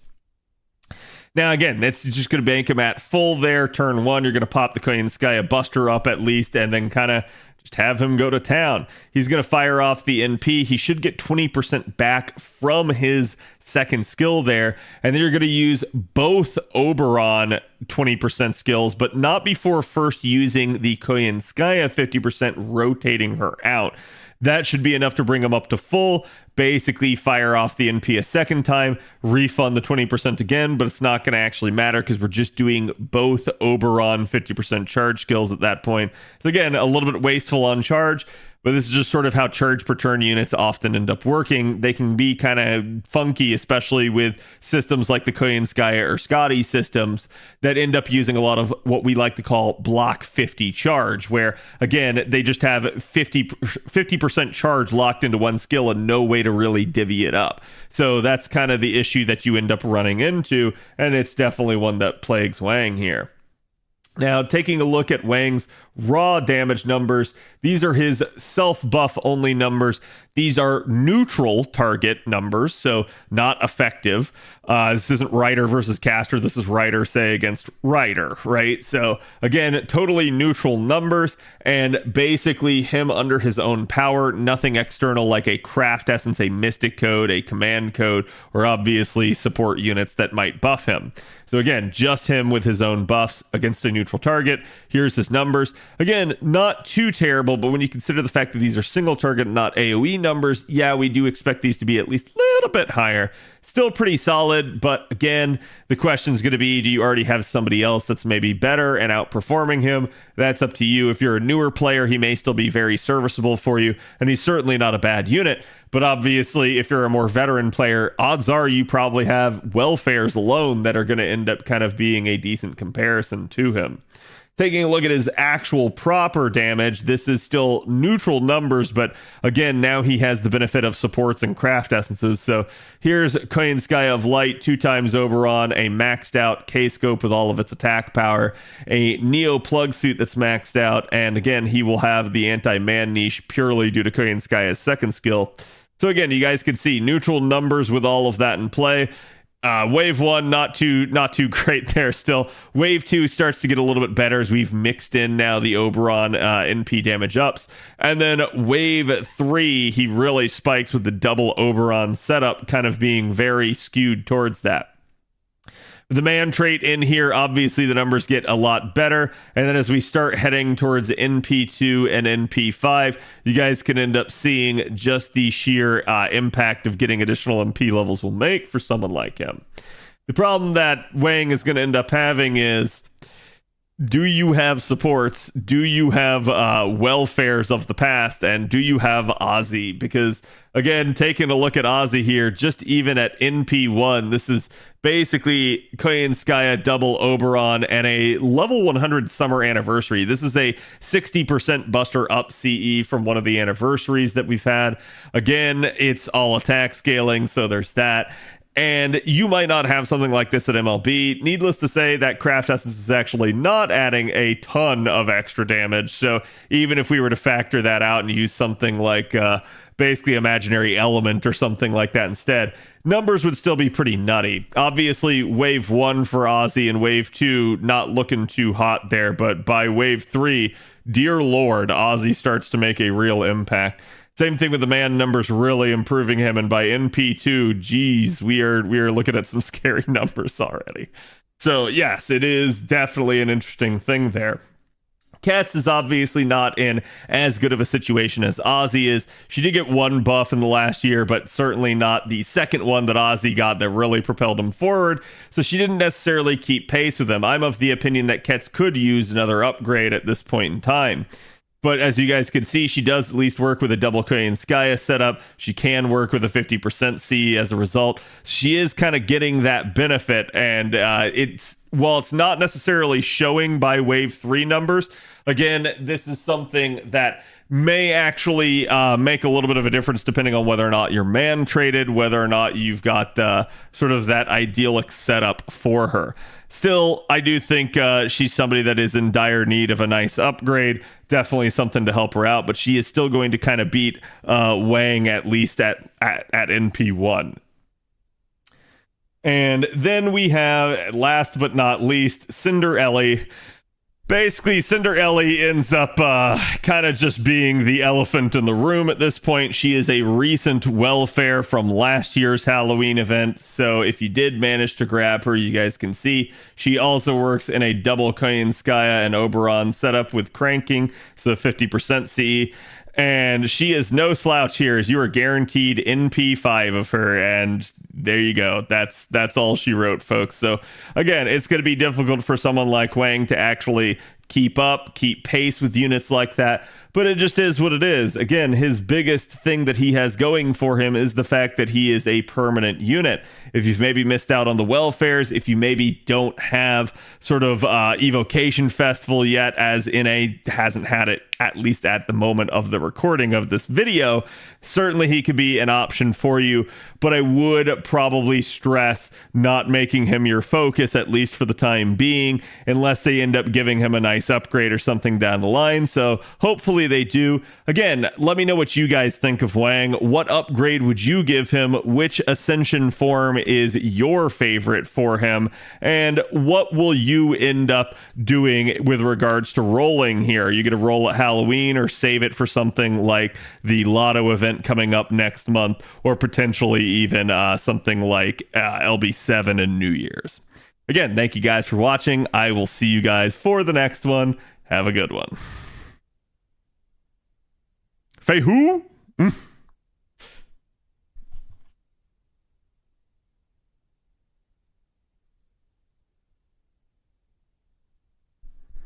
There's a few permanents haven't been built the same way. Yeah, it's really tough. It's really difficult to like make Huang sound that good because like I said, that's the elephant in the room, right? Like almost everybody should have Cinderella, and Cinderella just beats his pants off. I didn't even point out the fact that she has the wild beast niche, or that she can have man, thanks to Koyan. Or that she can have both. So like, yeah, Ozzy, Katz, Cinderella, they're all gonna beat him. Like, that's the sad part, is Huang is objectively like the worst single target buster rider, and that's not a good thing, right? Like, it shouldn't be that way, but it just is the way it is. Someone's technically got to be the worst. Another video done. Congrats, Cad. Thank you, chat. I'm so happy that my mic was muted that entire... No, I'm just kidding. I hope it wasn't. That would be bad.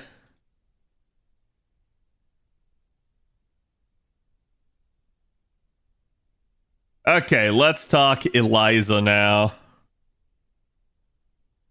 Oh god, what is Eliza's charge scenario? Is she also 20%? I don't remember.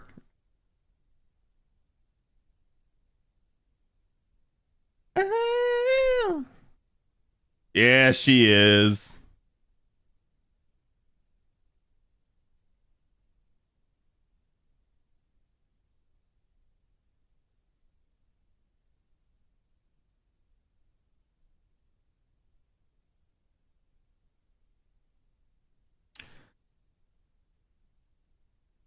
Yeah, it's party wide. Didn't you already do her? No, I didn't. We did Wang first there. I wanted to make sure that I got them done. I mean, technically, like, you won't even be able to, like, have Eliza permanent until you've beaten the story, so I have a little bit more time on her, but I assume people want to know how to use her beforehand. And she'll actually be kind of useful in the final node. Assuming you've gotten all of her parts. That's right, it also gives max HP up. What's her third? Anti-assassin on a pretender? Devs, never change. Never change.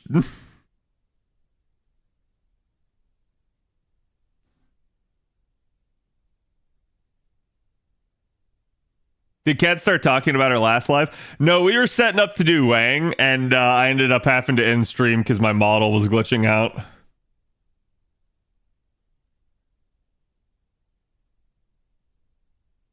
Isn't it anti-assassin for Carmilla? Probably, right? Although that technically doesn't make any sense because Carmilla is actually, like, in it. Actually, does that shot show it? Yeah. Yeah, you can see it. Carmilla's right back here. So, like, she is here, so it doesn't make a whole lot of sense for her to be anti-Carmilla.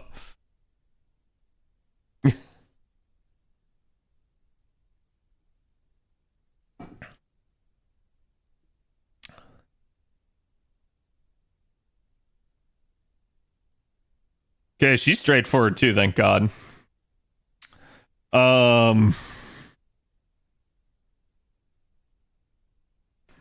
Difference is she's AoE, so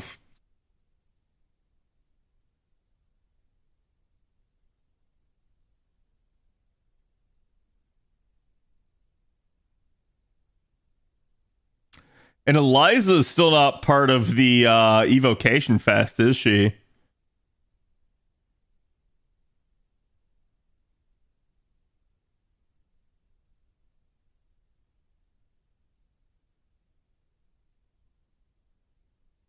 Nope. Ew. Well, that's going to be a plot point.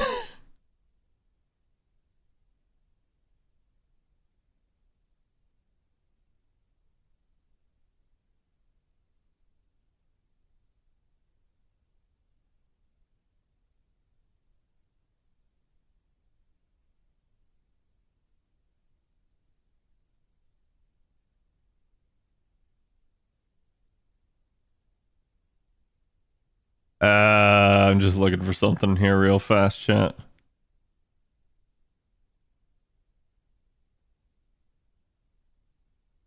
Okay.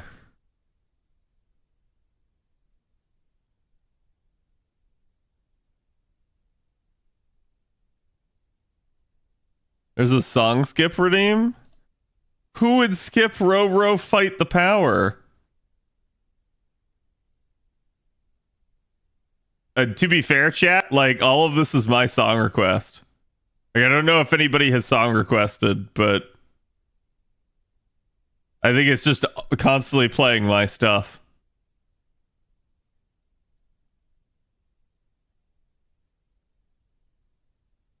Which I probably need to get in there at some point and add some music to it, because it's been kind of stale. Part of the issue is too, like, stuff gets taken down off YouTube, so even things that I have in the playlist get skipped automatically because of that.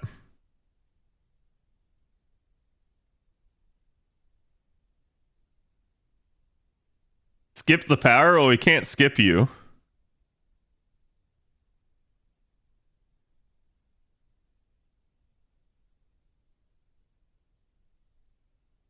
Okay. Yeah, thank you. Now I at least know that song request is working. You guys just weren't song requesting. That's fine.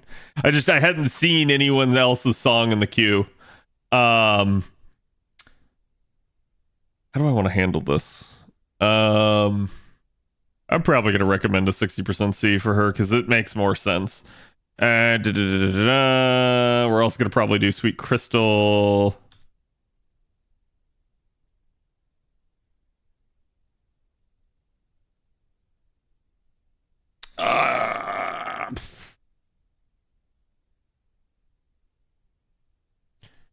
The summer anniversary.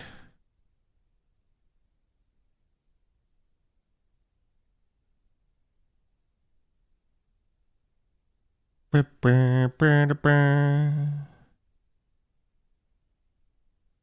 guess I can recommend Battle Olympia as well.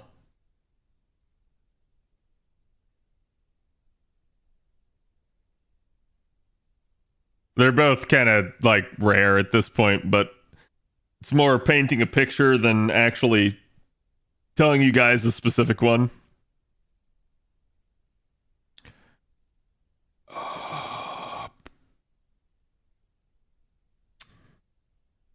Give me 1 second here. Actually, it should say. Yeah, clear all main quests to get the welfare servant.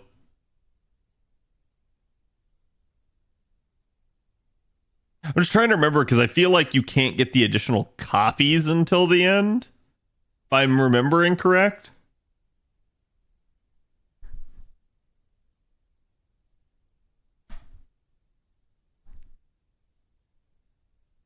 Da-da-da.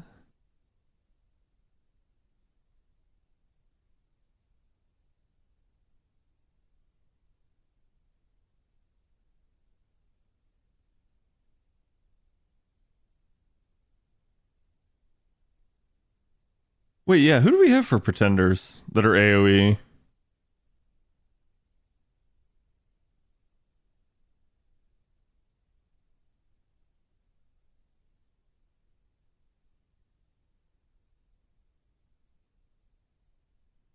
I guess, yeah, it's just those four.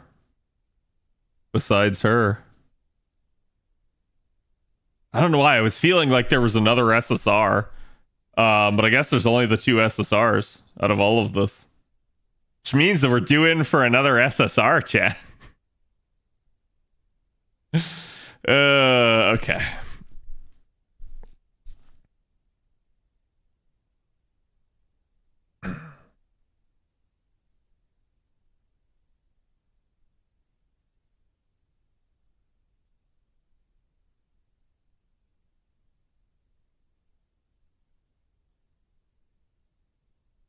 That's kind of funny. Katana, thank you for the 10 months. Appreciate it.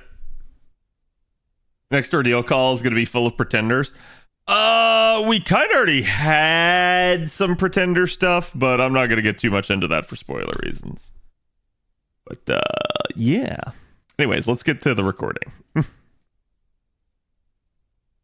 Hey guys, my name's Khadroth, and today I'm going to be talking to you about 9 Tattoo Dragon Eliza. Now, Eliza is going to end up being the welfare for this year's Halloween event on NA, and she's going to be an interesting one as she is a welfare pretender. She's going to be an AoE buster-based pretender. The interesting part about this is that, yeah, she's welfare, so you'll have her for free now. Everybody will end up having a pretender regardless of their roles. The issue at play here is that actually utilizing her as your go-to pretender may or may not be your best choice. This is kind of why you probably haven't seen too much of her. It's not that she's terrible by any means. In fact, she's quite serviceable, especially within her own event, as there is a strategy to the final node that does employ you using Eliza within it. However, there is obviously going to be some concerns, as most people probably do have another AoE buster pretender at this point. named Oberon. And we're going to talk about that as we go in and kind of the considerations, but this is going to be something that's going to be at least worthy of your attention.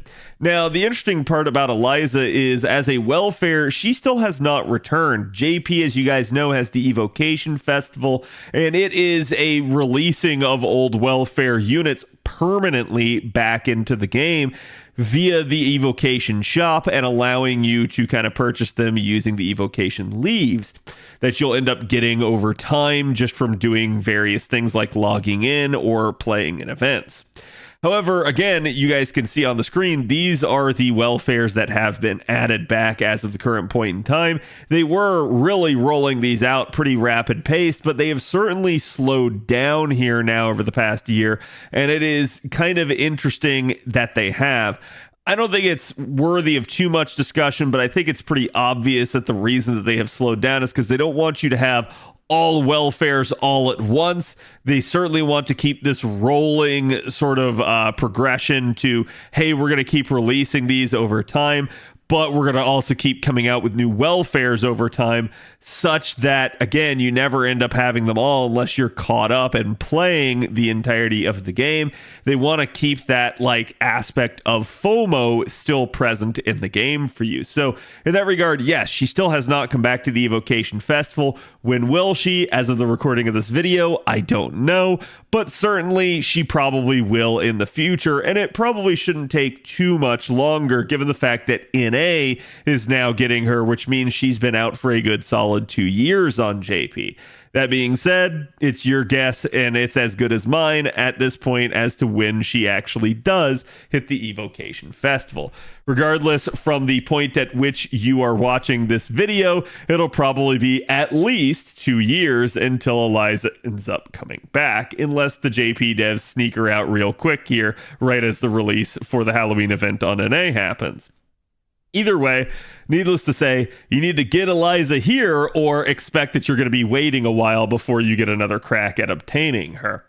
Now, let's go ahead and let's talk about her actual stats here. Start out with, she has 9.6k attack. This is actually quite solid. Again, we've been seeing a couple units now that are below the 9k attack realm. I usually like to see our 4 stars in that. She's doing a-okay with this, so I'm perfectly fine with it. HP value is a little bit more on the anemic side, but certainly if you're going to have decent attack, that is going to be the trade-off. So I'm okay with it as well, especially given what you'll probably be using her for, which will be farming to an extent.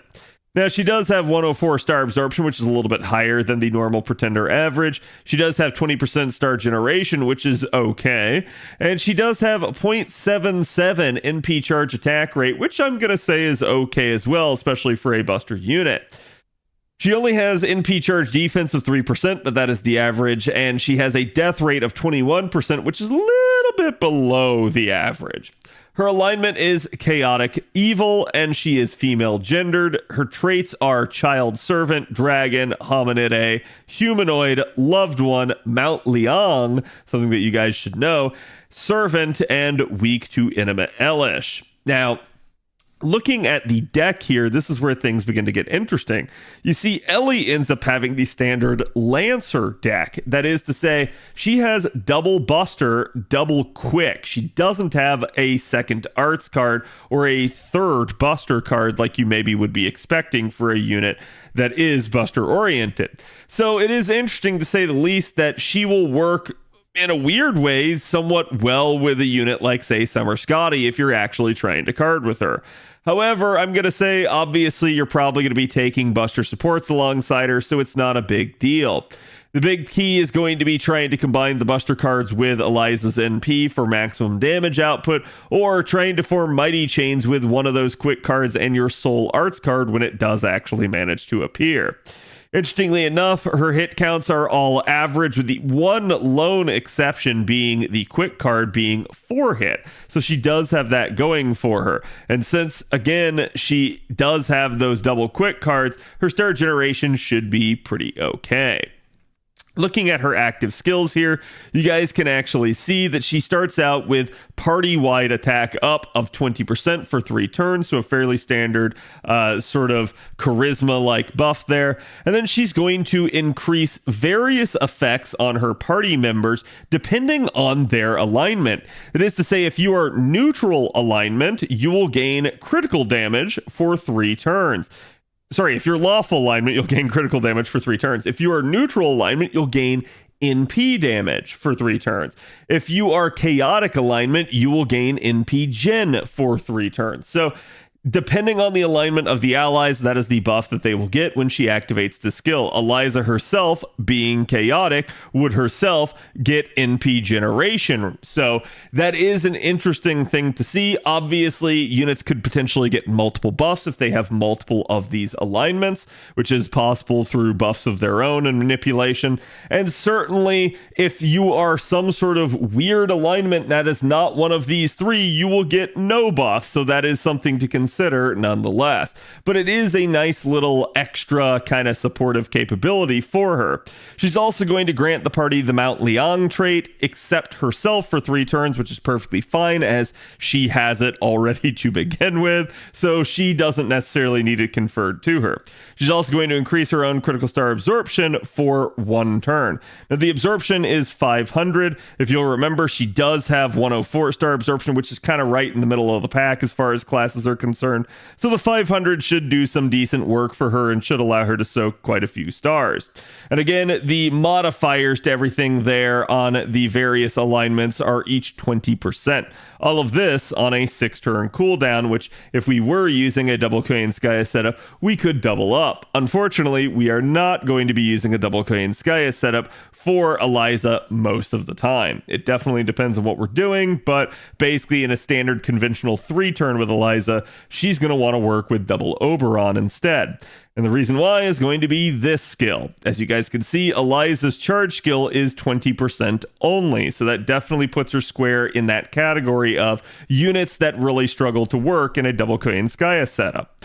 However, the good news is it's charging the NP of all allies, provided they have that Mount Liang buff. So as long as you've touched that first skill first, she should be able to buff the entire party with 20% charge. So this does give her, in conjunction with the buffs that she gives from the first skill, some supportive capability, and she can work as a unit that handles a wave for you and acts as a sort of setup man for the other units maybe trying to handle the rest of the waves. And you guys can see she's also going to increase the max HP of Mount Liang allies for 3 turns by up to 2,000. So this is, again, max HP is basically a instant heal, and unlike a normal heal, it cannot cap out. It will just increase the HP value that you have. So it is a really, really nice effect. Again, it is definitely got a downside, though. As you guys can see, she has a 500% chance to reduce the debuff resistance of her allies that have that Mount Liang buff by 20% for 3 turns. So yeah, you'll be a little bit more susceptible to debuffs, but it's probably going to be used in situations, again, where you're trying to buff the party up and trying to kind of get them to their NP. Maybe that's a challenge scenario, maybe it's not. It just depends on what you're trying to do with her. Now, as we look at the 3rd skill here, you guys could end up seeing that she basically is going to increase her own Quicken Buster performance by 30% each. So finally a selfish skill for her where she gets 30% steroids. And again, it's Quicken Buster oriented. So this will impact the vast majority of her deck, basically 80% of it. And from there, it's going to increase her own critical damage for 3 turns by 30%. Nothing too crazy, but certainly nice. And again, as you guys can see, this is also going to be all on a 6-turn cooldown, just as the 2nd and 1st skills both were. So in that regard, she certainly ends up having a more party-oriented kit, but still manages to have some selfishness built in. Her passive skills are Independent Action B for some additional crit damage, and a unique form of territory creation, the Mount Liang version here, that gives arts performance up of only 6%, but then critical star generation rate of 6% here as well. Looking at her third append, it is anti-assassin attack damage aptitude. This is probably not worth your coins, especially since you know you have the fourth and the fifth append coming in the future. I highly recommend instead going with something like mana loading. Again, she is a pretender, so assassin was kind of already outside of her wheelhouse to begin with.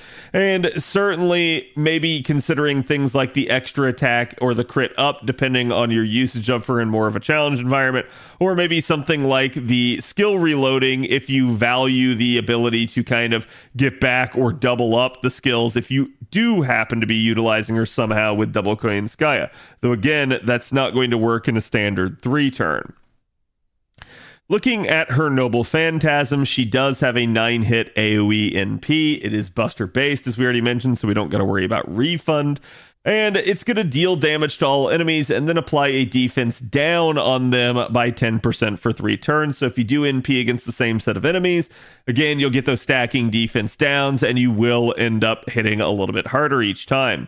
The overcharge effect increases her own critical star generation and NP damage for 1 turn, activating first. The star gen rate is 50%. The NP damage is 10%. Again, at least having a decent chunk of stars on this with a 9-hit count NP should allow her to actually generate some and should allow the NP to be a decent source of stars. So it's something to consider if you're, again, using her as more of that like setup man type of unit where she's going to take out a wave, NP, generate stars, buff the party, charge the party.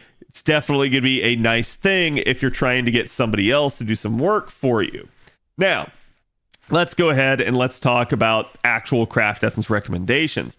As a result of her only having the 20% charge, if you're trying to 3-turn with her, Kaleidoscope's going to be our go-to. It's going to be the only one that you're going to be able to do in order to allow her to function in a conventional 3-turn, assuming you're not using some other damage dealer to handle some of the load.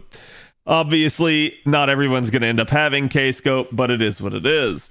Something like Summer Anniversary may also pair well, as again, she does have the 20% charge, and she is a welfare, so you should be able to get her coins relatively easy. So doing something like the mana loading and maxing it out, plus her 20% charge, means starting from 60% is certainly doable. You could also potentially start her from 50% charge if you manage to have some overflow from, say, another support.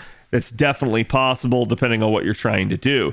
Again, Summer Anniversary is a decent option, as is Battle Olympia here. Both of them are older, though. So the takeaway is, again, just looking for something that's sort of offensive, but also maintains that 60% starting charge standpoint that these CEs provide. If you are looking for something that provides invuln pierce, Sweet Crystal's probably going to be your go-to. It is only 50% starting charge craft essence, but it is all attack scaling. Still, that's not the worst part about it, is the only 50%. The worst part is going to be the fact that this costs 5 rare prisms per copy. So basically you're looking at a cost of 25 rare prisms in order to MLB this puppy, but it should be available in your rare prism shop provided you haven't already bought it. So if you do want an all attack scaling 50% charging invuln pierce CE, it is rather good. I actually do use it fairly regularly, so it's something to consider, and it can be a decent investment provided you have the rare prisms. Definitely not something I would purchase first, though, out of the Rare Prism shop. So again, that's going to be the craft essence recommendations that we've got for you. Now let's go ahead and let's talk the actual charging scenario. So much similarly to Huang, who we were reviewing earlier, Eliza is going to basically be able to start out with a K-Scope. Obviously, if you have it MLB, then you're not going to need her mana loading append maxed out in order to make her 3-turn. Again, though, there may be other scenarios that you want the mana loading maxed out, so it's totally up to you if you determine that to be the best course of action or not. Still, you're going to basically start her out at 100% charge, pop the Koyanskaya Buster buff, fire off that first NP. Then she's going to end up on the next turn there, where you're basically just going to go ahead and utilize the rest of the Koyanskaya kit there, rotate her out, and then at that point, you're going to end up using Eliza's own 20% charge there. ending up giving you essentially 70% charge. From there, you're going to utilize both the Oberons, because you should have swapped for another one to come in, both of their 20% charges, and that'll be enough for another NP, so you'll fire it off the second time, with the third time coming on the back end of all the remaining Oberon skills there, providing 100% charge. So that'll be an easy 3-turn for Eliza. The issue at play here, though, is you had to use double Oberon alongside Eliza in order to make this happen. And the reality is, why didn't you just use Oberon? We'll talk about that here in a second. So let's talk actual damage numbers for Eliza. So taking a quick look here, again, this is going to end up being Eliza's self buffs only. This is not including things like craft essences, mystic codes, or other support buffs. This is just Eliza's own buffs against a neutral target, so not even effective. You guys can see you can pretty much just stare right at the NP5 number more than anything, as you should be able to count on you having NP5 of Eliza by the time the event is said and done. So at that point, 31k neutral's not too terrible. It's certainly a serviceable number. Now, let's compare to actual damage numbers alongside this, where, again, you guys can see the actual effectiveness. Now, this is still neutral number, sorry, so not actually true effective, but this is going to be effective in the sense of utilizing her in an actual comp now with support buffs, a K-scope, and a mystic code added in. So you guys can see at that point, your first wave there, only about 51k. Second wave here, coming in at about 80. And then by wave 3, you do get that nice spike with the double Oberon setup, providing you in, at this point, about 240k. If you do have the man trait active due to Koyanskaya providing it, obviously then at that point, you're looking at a little bit of a bump up, about, 20 to 40k there, depending on the wave.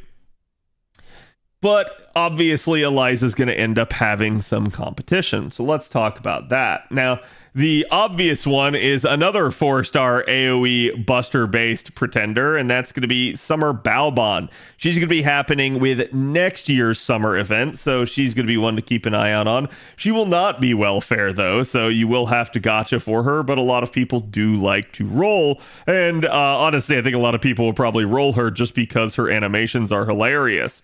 So looking at Summer Baobon here, she actually does operate within the confines of a double Koyanskaya setup. So having her and Oberon in here, plus the cranking, that's going to make for a little bit better of a damage setup than something like, say, K-Scope with double Oberon instead. But you can see, since we're not guaranteed NP5, NP1 numbers over here looking pretty again. So definitely a problem there, though the second we end up going to man trait, these numbers end up spiking due to the Summer Baobon's own kit.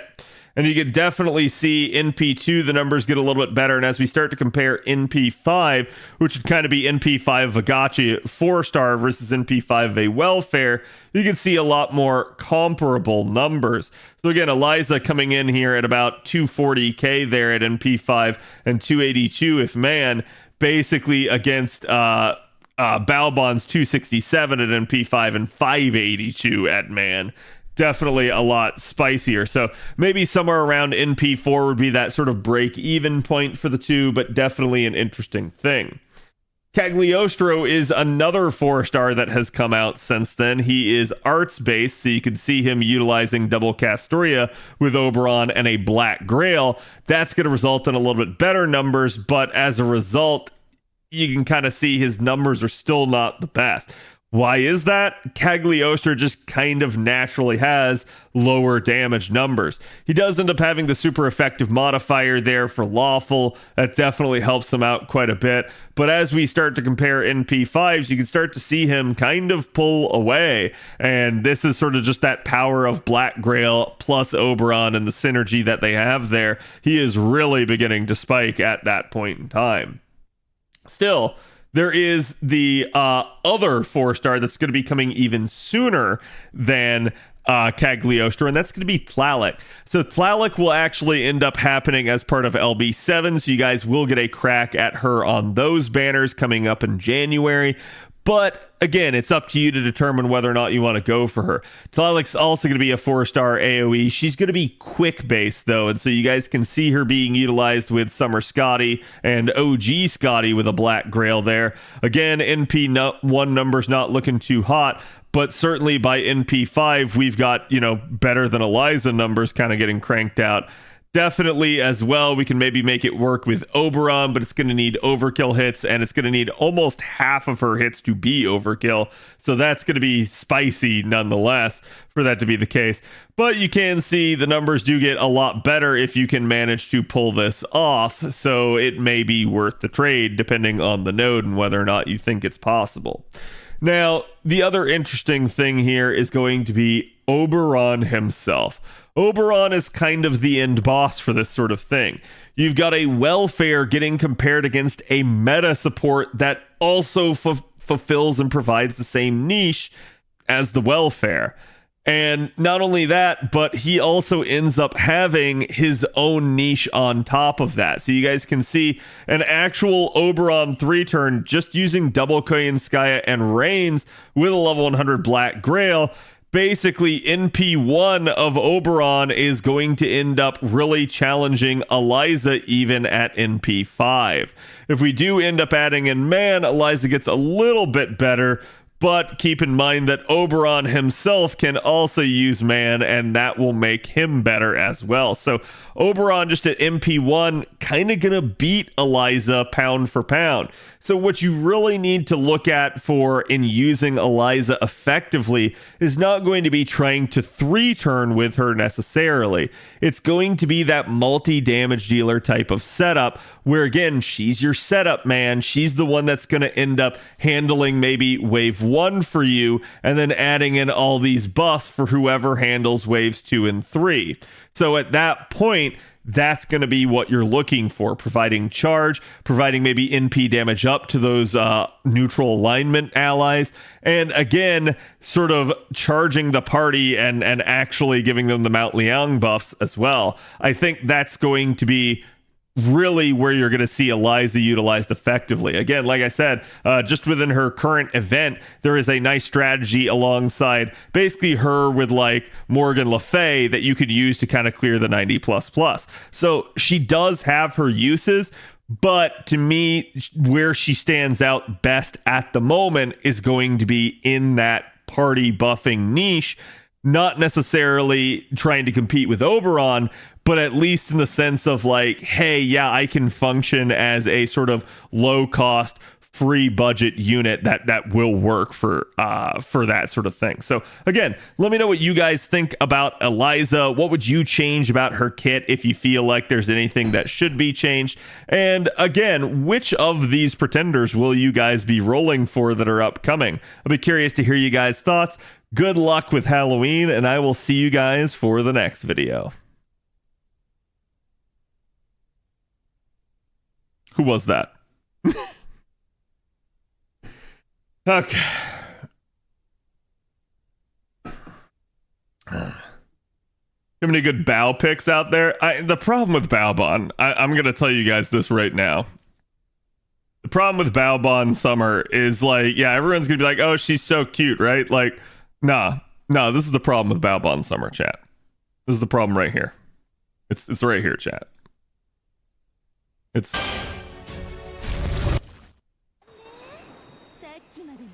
It's right here.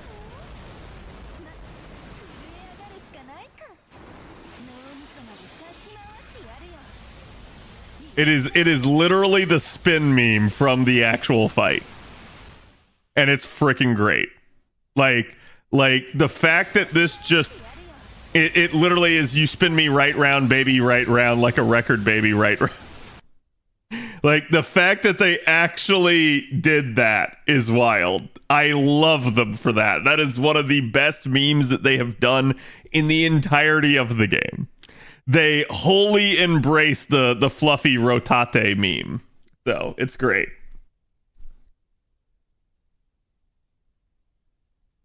Nah, she's perfect. Yeah, like I said, I got no issues with Eliza in that regard. I think she's a really, like, solid option, but you can't look the gift horse in the mouth, right? Like when it's a welfare, you get what you get. It's not going to necessarily be the best, but it is going to be a decent option.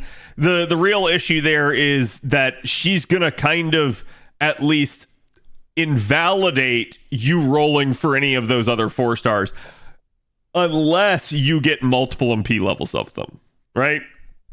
Like you can roll for Kag, you can roll for Tlaloc, you can roll for Summer Balbon, but unless you're getting multiple MP levels, it's just not worth it. Your Eliza will be better, right? And simultaneously, even Eliza is going to get beat by Oberon. So it's definitely a problem at this point. Like, this is kind of why I don't like them giving the supports an actual offensive NP. It's good. It's just, it causes balance issues, right? Like, unless you're going to make that MP not that strong, the problem that Oberon has is there are, like, literally, there's only one other SSR pretender, period, at the moment. And that's also another support that actually has a support MP. So Oberon stands unchallenged in that regard. He's the only one of his rarity that is offensive. And that's naturally going to lead to some imbalance. It's kind of how we saw with the like foreigners for a long time, but in reverse, where for a long time, foreigners were a 5-star only class, with the only exception to that being Double X. And that's why Double X has had so many buffs and why they've like really cranked her damage output. It's because for the longest time, she was the only 4-star in that class, and they kind of had to. Like it's you're just dealt a raw hand if you're the only 4-star and everybody else is 5 stars. So it's kind of the reverse. Oberon is the only 5-star in a group of 4 stars.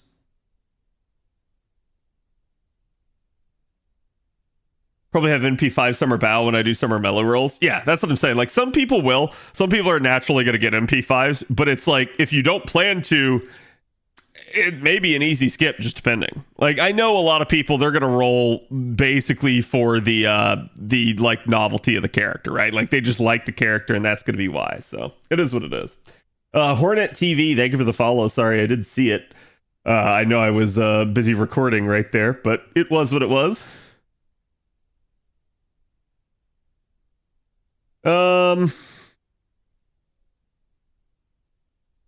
It's kind of a chill night, chat.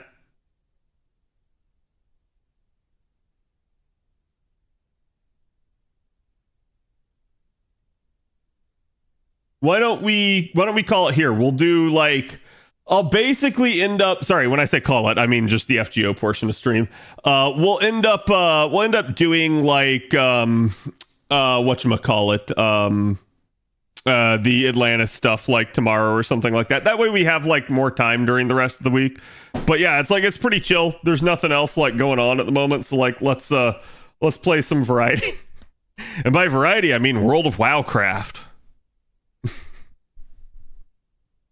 Did you send the Hector stuff versus John? Okay, no, I didn't. So let's do that real fast. Thank you. I did forget that.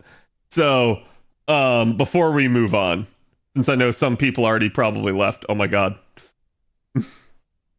So here is Janta. Here is Hector.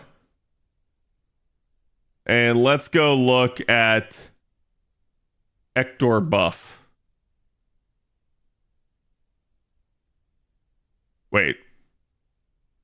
Huh? Did I lose Janta? Honey? There we go. Darty, thank you for the reset. Thank you for the 68.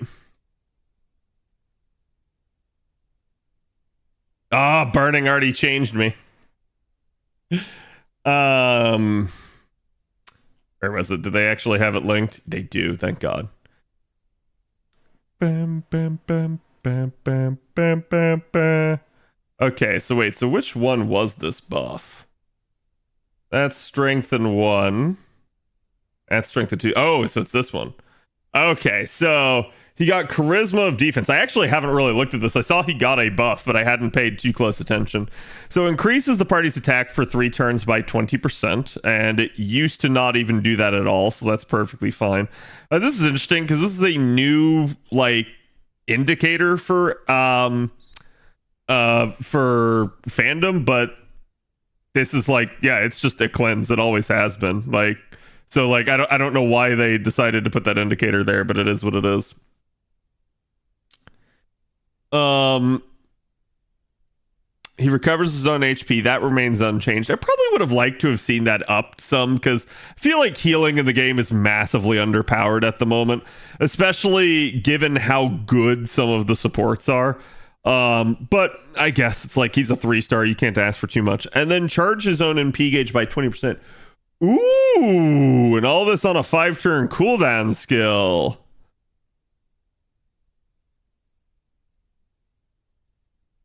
So Hector can finally 3-turn. The issue here is like I always used Hector as again another type of setup guy where like he already had the party-wide tactics. So he was a unit that I usually would throw in there with like a K-scope, have him take out a wave and have him buff somebody else, and it was a relatively like fast comp, right? But yeah, this is certainly an interesting change. I would have probably preferred no need to 10% skill. Yeah. Or level 10 skill. Yeah. Like I probably would have preferred if this was 30%. Like even if you did have to lower the skill, just because again, that would help him function a little bit better. But I guess I get it, right? It's just, he is a buster unit. So it'd be really nice to allow him to work in that Koyanskaya setup. But yeah, I mean, at least they gave him some more party viability and he needed this. And the reason why Hector needed this, chat, they needed to differentiate him from Roma. 3-star Roma is too freaking strong and does like everything. So they needed to find a way to differentiate him, and they definitely found it in the way of like going, hey, you know what? Here it is. We'll give you some charge, but basically you now have even more party support. So I like that. I think that's okay, right? Like this does help him stand out from the pack. And you guys can see, here's Hector's new numbers.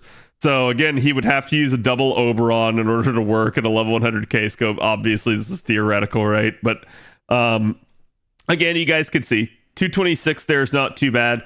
And 264 is not too bad either. Oh yeah, with a pinned 5. With a pinned 5, you could stack it a little bit faster, right? Wait, level 100 Summer Annie. Wait.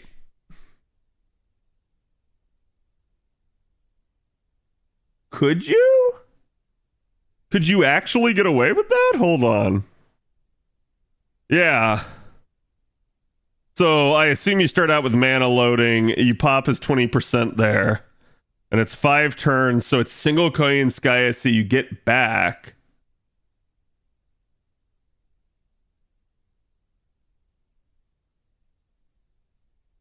So I'm okay with that. How does this work?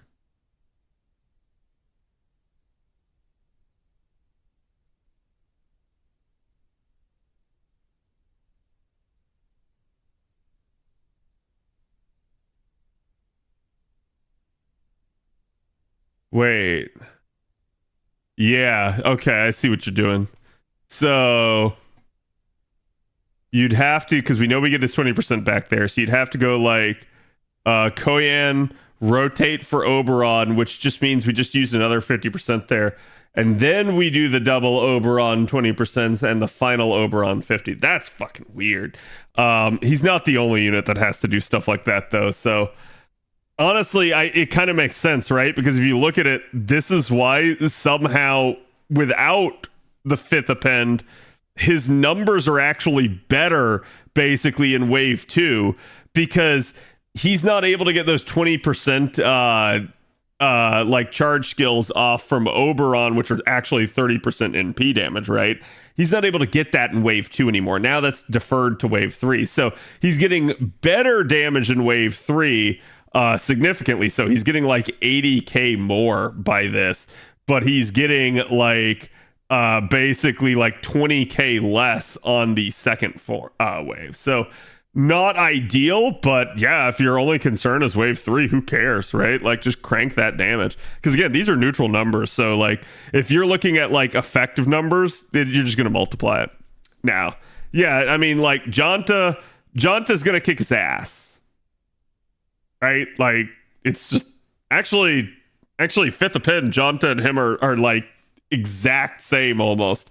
But Yeah, Jonta's just going to win outright in terms of damage for the most part. And so I think at the end of the day, it's going to be like, okay, do you have him properly invested in? If you do, like, that's perfectly fine. It can certainly help you out, but I don't know, right? Like, it's an interesting buff. I still would have preferred the 30%, but it is a buff that at least helps differentiate him from Roma. So I think that's good. I think that's a nice thing.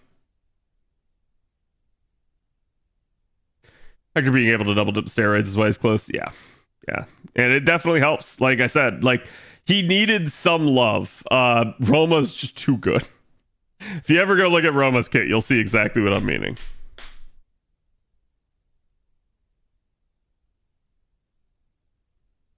But I don't know. I'm all in favor of them kind of revisiting and buffing sort of our like older units, right? That one Hector fan out there is eating good today. I mean, I think there's actually quite a few Hector fans out there just in terms of his pretty significant historical character, right? And he kind of gets done dirty in the Iliad.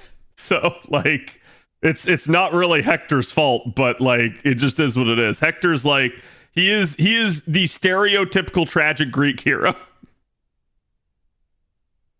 And in that regard, I think people really like him. Plus, he has Durandal, so...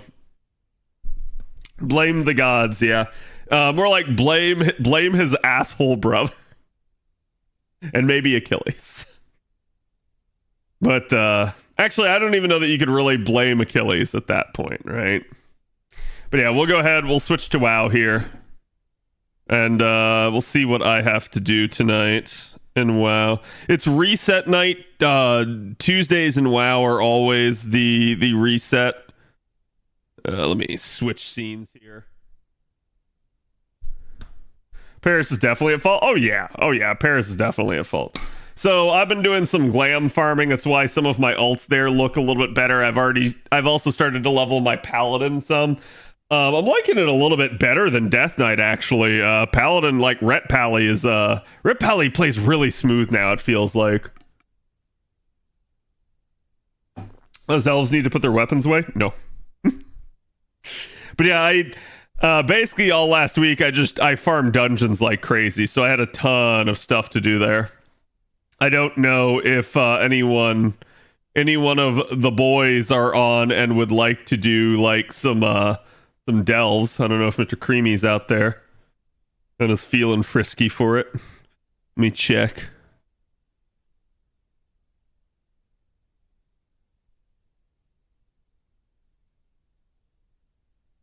Hey, is that a Walter White Skyrim mod? Steve, why did you send me this? Yeah, I don't know if Creamy's paying attention, but I'll definitely do some delves if someone wants to. In the meantime, chat. In the meantime, chat. Have I got content for chat? Oh wait, no, not Shatrath. I already ran my Sunwell for the night. There we go, Stonard. Someone wants to cook? Where? Let's see. I don't know. Steve just sent me this. So I assume this is a Walter White Skyrim. Jesse, we have to cook. Like, that's just like, what the hell, man? But yeah, you guys can see, like, I've done some extensive work here. Basically, my character now has a actual like crown. It looks more like Morgan Le Fay's crown, but I think this is the only color it comes in. So this might be Evil Relia instead. It probably is, since it's my mage. Actually, no. That's what I should have named the Warlock. Damn. I knew I should have named her something. Good old Skyrim models. I really hope that Elder Scrolls 6 is good. I really do. I think Bethesda needs it. I saw they came out with Shattered Space, and I haven't had the chance to check it out. But like I saw people were like just dogging it, and not because it's like actually bad, just because like they don't like Starfield, and so they're still like bashing the expansion as like payback. And I'm like, what the heck, guys? Like, you know, most people got the expansion for free because it was built in with like their version of the game. But yeah, I don't know, right? Like, to me, I'm all for like giving developers a second chance and letting them fix their games. It doesn't mean you let them off the hook. It definitely just means you keep a like cautious eye, but I don't see what use there is in like penalizing them for stuff like that. All right, chat, you guys ready for a nostalgia kick? We're gonna go do a Molten Core run. The reason to bag on is lack of content, 3 new guns and no new spaceship parts is kind of garbo. Yeah, I think that's like the biggest issue at this point that Bethesda's having is Bethesda seems like they're now kind of caught in like kind of like post-success like Blizzard, where Blizzard started in shitifying everything. I don't think like Bethesda's quite there yet, but Bethesda is like I think they've got too many chiefs, not enough Indians at this point. And so it's like the people that are actually working on content for the game are outweighed by all the administrative staff and all the like weird decision making that's going on. And so it's like, yeah, you're not getting actual like added stuff to the game. And modders can always mod stuff, but like, yeah, there's some point where it's like, hey, look, this is an expansion. It's supposed to have value, right? So I understand it's supposed to be their first one, but looking back at historically several of the like Bethesda expansions, they've usually done really good with them. Like, for instance, Fallout 4, like Far Harbor's freaking amazing. Like, so that's always going to kind of be like the standard that I'm going to look towards with regards to these things is like, okay, how does it stack up against like what Far Harbor did for the game? And in that regard, yeah, I don't think it actually did very much. You guys can see I'm just one-shotting stuff in this. This is so low level beneath me at this point that it's pretty easy. But you'll still catch me kind of like running through here, just trying to see if I actually get drops. More than anything, I don't... Oh, God, yeah, so I already did my Sunwell drop and I didn't actually vendor any of it. I need to buy one of the mammoths, basically, so I can just vendor on the spot. Seeing players play WoW nowadays is already a nostalgia kick. It is, but I have to say, like, WoW has gotten a lot better. WoW is definitely, like... I think they actually took that kick in the pants that they had, like, 2 years ago when they nearly, like, shat themselves and Final Fantasy XIV officially dethroned them. I think WoW finally took that to heart and we're like, yeah, okay, we're gonna do better. Like we're not just we gotta improve things. Players are not gonna accept this. Ooh, Robe of Volatile Power. I think I already have it though. Ring of Spell Power. I had that back in the day. It's the only sad part, like the nostalgia of like having to have made a new mage and not having all the things that I unlocked and had on my old mage. I'm having to like refarm glamour sets that I already had because I raided for like months. Ooh, Striker's Mark. Nice. That's a good looking bow. Oh, yes, the right to bear arms. And then the paladin piece there. Yo, okay, too many core hounds. They got a wake-up call. Yeah, and I'll give credit where credit's due. Blizzard at least seems with WoW that they've responded to that. However, let me park that criticism. Criticism now of WoW is that the in-game is way too live service model. Oh my god. So, chat, you have to do the Great Vault, which requires you to kill 6 raid bosses. It requires you to do 8 dungeons, and it requires you to do 8 world activities or delves. This is going to take you several hours a week to do. It's not that fun in the sense that it's going to be repetitive, but then you consider the fact of like, oh, they have like a treasure vault for things for like active play time, where it's like if you want to unlock all the rewards, you need to play a bunch. And you can kind of see they're kind of adopting that mentality. There's no battle pass, but that's because the game itself is subscription. So they've already got you in the ecosystem, and they know that. And so instead, they're trying to make sure that you stay in the ecosystem by giving you all this crap to do every week. And I'm like, honestly, I wish you didn't. I highly value games that value my time. I really like when a game goes, hey, here's some weekly stuff, but instead of having to do like 8 of these things, do 1, right? Like, I know that sounds crazy, but I think long term, it's usually better for player retention. It actually like doesn't cause burnout and FOMO. Ooh, Lawbringer gauntlets. Yeah, I definitely want to farm out my my paladin set out of here. You'll see me pick up like any amount of loot that I find. MMO moment. It's funny because WoW actually kind of pioneered a lot of the like live service mechanics. If you really think about it, a lot of stuff either started with WoW or WoW came up with a concept. WoW became so popular that it influenced everybody. And because WoW influenced everybody, a bunch of these other games went, how does WoW retain all of its players? Oh, that's how. Okay, well, what can we do in our ecosystem, in our game to do that? And so, like, it ended up influencing everybody. Oh, God, I got yeeted. No, I got yeeted again.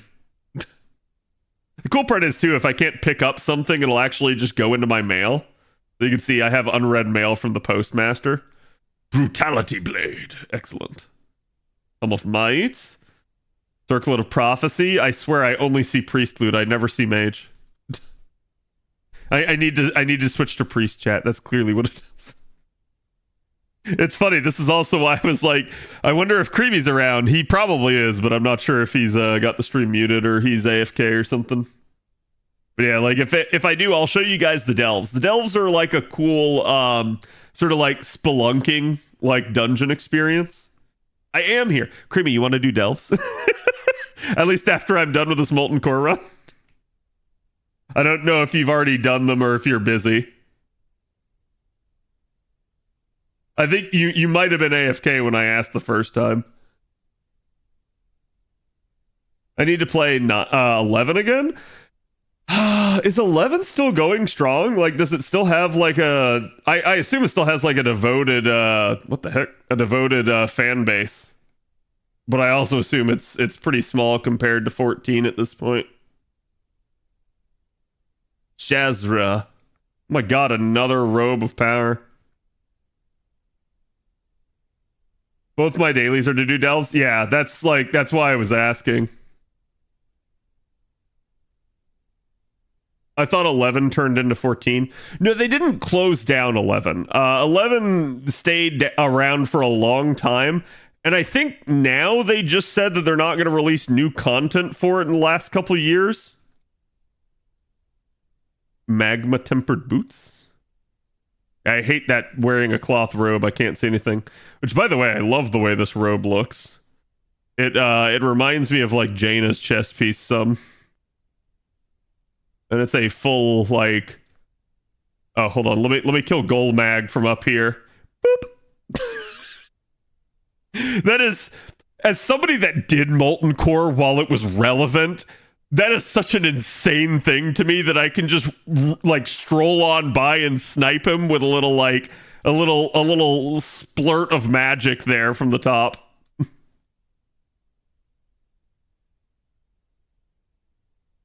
I had a tough vault choice today. Place 584 staff with a 616, or my 589 head with a 34 piece bonus 606 head.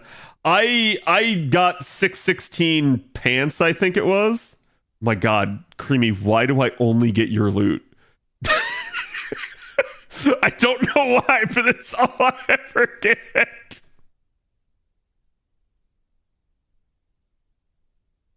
I took the 4 set bonus. Yeah, I don't think that's like absurd, right?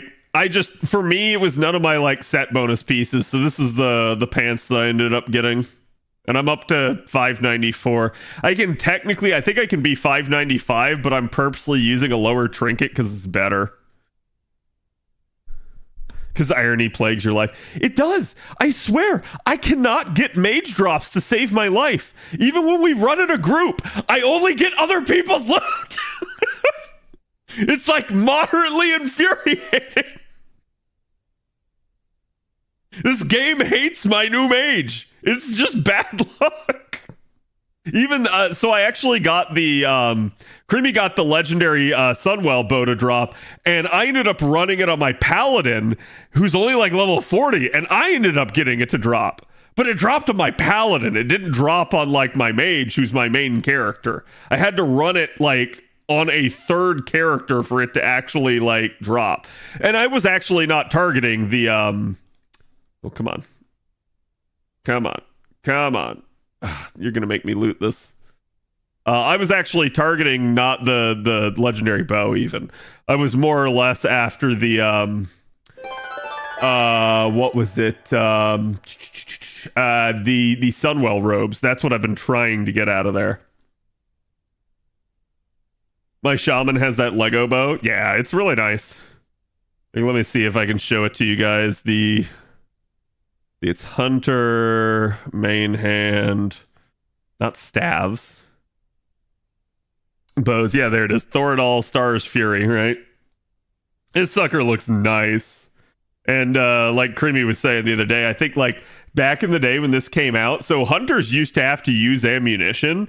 Back in the day when this came out, this was the first bow that didn't require it. So it was truly legendary in that sense. Like, it wasn't actually that good, was my understanding, but it was nice in the sense that it, okay, I don't need the heavy dark iron ring because I already have one. I don't need another heavy dark iron ring because I've definitely already looted it. I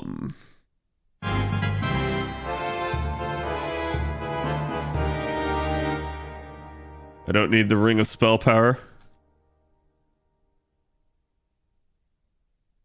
Healing power enchant. Problem is I don't have my classic enchanting on this character. If this were my main, I would have maxed out classic enchanting. In fact, I'd already have that recipe, but I don't, and I don't care. And it won't sell for very much, so. Gag can only guide people to a treasure he could not obtain for himself. I swear, like, I've been coming into a bunch of these low-level dungeons because it, like, so for instance, chat, I really like the, like, Netherwind set. I really like the Sunwell robes. I can't get them to drop. Even running this on multiple characters, because the cool part, so Final Fantasy 14 has, and let me cancel out of Zoom it because it's gonna yeet my ass. But the cool part is Final Fantasy 14 has a system where you level one character and that one character ends up getting you like everything, because basically you can level any class on that one character. You switch classes, but you do not switch characters. Conversely, the conventional MMO system was to instead, how did Baron get all the way over here? Wait, what? I don't know. The conventional MMO system is you basically create multiple characters, one for each class. That's how WoW is. WoW realized that one of the things that people really love about Final Fantasy 14 is the fact that everything's on one character, so you don't have to deal with all the annoying fustercluck of like having to log out of a character, or sorry, mail something to a character, log out, log back into the new character, get it out of the mailbox, send something back, like yada yada yada. Instead, now they have a warband mechanic where you can choose up to 4 units and everything will be shared between those characters. So it's really, really nice. So for instance, because my paladin got that bow, I can now use that bow technically on my mage. I can't use bows on my mage, but like the point still stands that like, yes, I could create a hunter, put them in my warband, and I would be able to use this. So any and all transmogs, any and all loot that you could possibly get is all shared across your account in that regard, provided that they're in your warband. My hope is that in the future, that WoW actually expands that from 4 characters to at least something like, say, 8. And I'd be at that point I'd be golden. I'd be like, yeah, it's so rare that I'm ever gonna like need anything off of a character that's not in the top like 8, right? So that would be amazing. All right, chat, we're in for the final fight here. This is Ragnaros. Maybe we get the hammer to drop. I've done Molten Core now like 4 times at least. 4 weeks in a row. But yeah,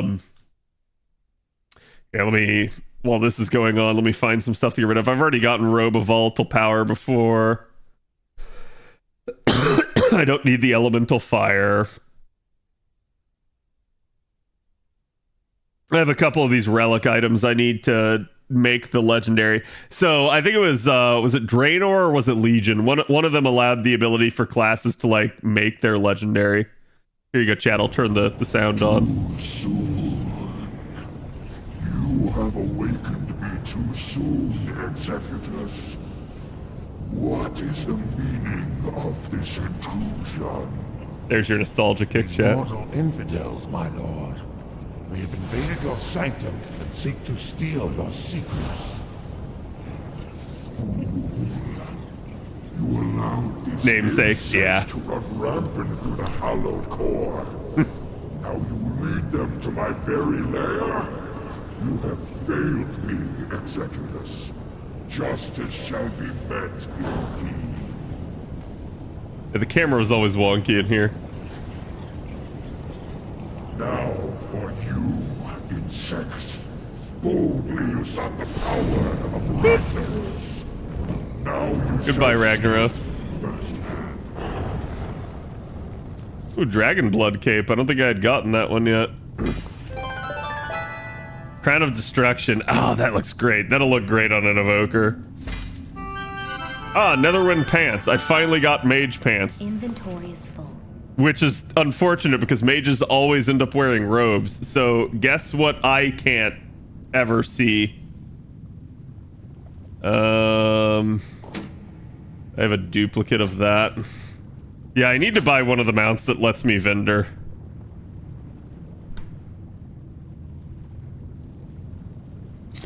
So I've already collected the Netherwind Pants.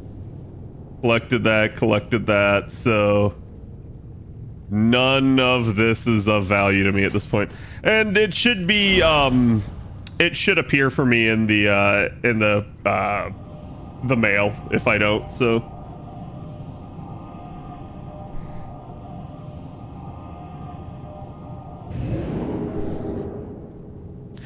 it's not just those 4, it's all your characters. The 4 favorites are just the ones displayed at the campfire thing. Is it all characters? Really? I thought it was just the 4.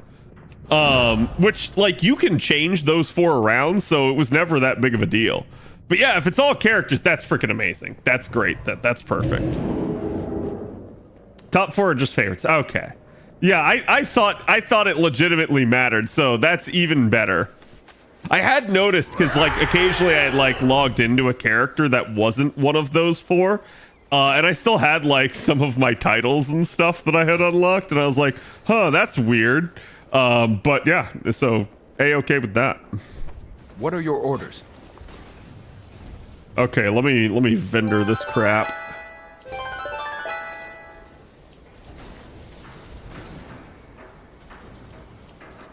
Oh yeah, I got triple of those. Okay, I think that's it. I need to disenchant those.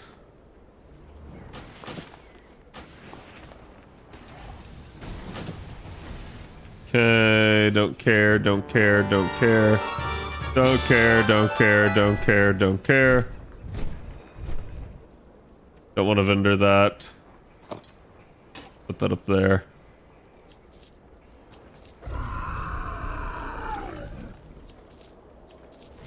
Basically, I just need to make sure that I don't vendor an actual, like, set piece.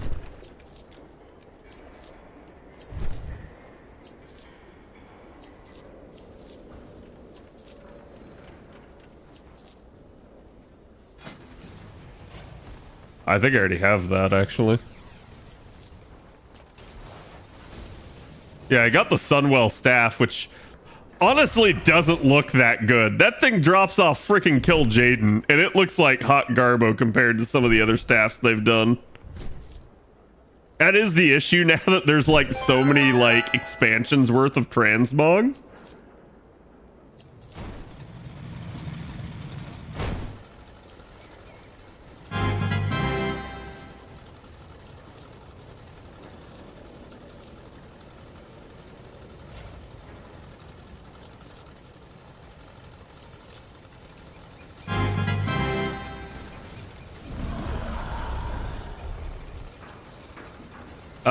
No, that's still a drop there. Okay, so we should be good then.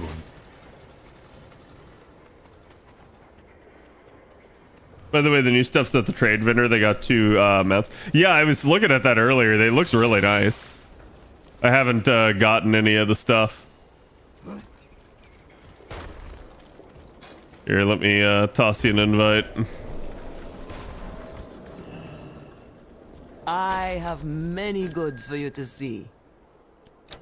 Yeah, you can get this mount and it's literally a hand. It's like writing on the master hand, chat. Like it literally just like walks along. But this month has some really nice stuff. I'm definitely hyped for that.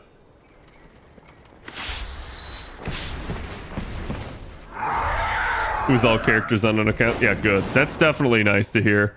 Like I said, I had no idea that was the case. I thought it was just whatever. Complete any delve in Kazalgar?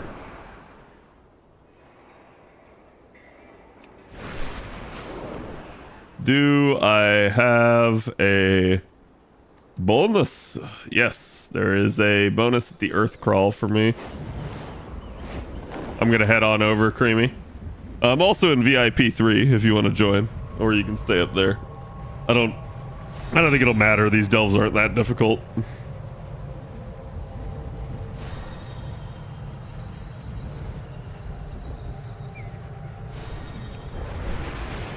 I didn't get to come summon. Hello. So which one did you want to do?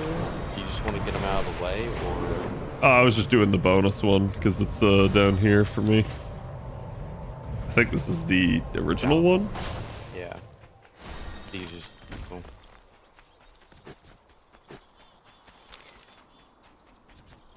Yeah. Yeah, so delves chat are basically like these like random dungeons, so to speak. They're not really random. Like that's the only issue that I have with it. Do I even have a key actually? Let me see. I have 1 key, which yeah, Steve was asking me about the keys earlier and I was like, I think you just do the weeklies to get them. I don't like. So there's actually a world quest right now. So you have to do 3 of them, but there's one that's up by Rambleshire, which is if you want to relive Wickerman, you have to kill a bunch of the bees. I hate those bees. I hate them too. I somehow got through it though. Maybe I'll wait until that changes. You're already okay. You're already in. Gotcha. Yeah, I'm already inside. You can do as a group. Like they even have a find group option. Like. Greetings, outsider. May the shadows pass you by. Hey, don't forget your flamethrower. Those webs will summon the Rubians. Won't stand in them.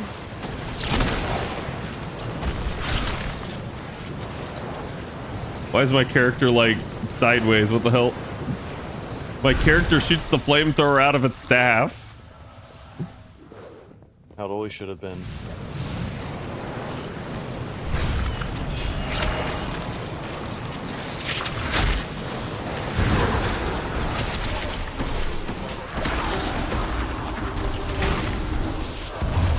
Yeah, I had to solo one of these. It was not a fun experience. Like, it's doable, but it just took forever. Like, everything at this level, and we're on tier 8 out of, I think, the possible 10. Everything at this level is just super beefy.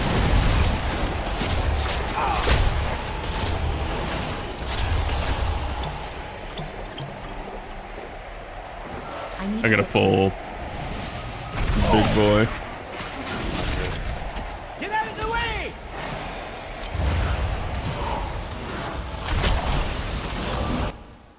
Oh, whoops.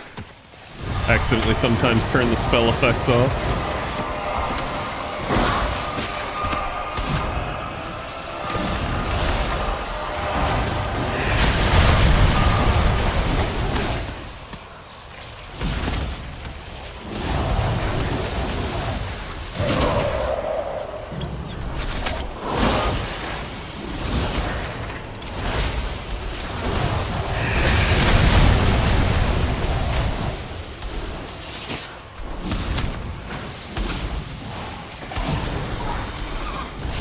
Oh my god, did more shit spawn out of it? Let's get that nasty. Oh, they are spiders.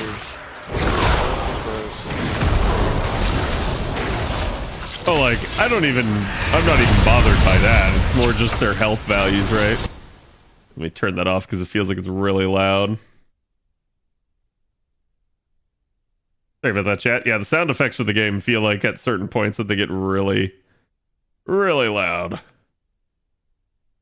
You can see we basically just got to go through here, clearing out webs. If we stand on the webs, it spawns enemies, which is annoying. Oh, there's a chest back here. If I can get to it.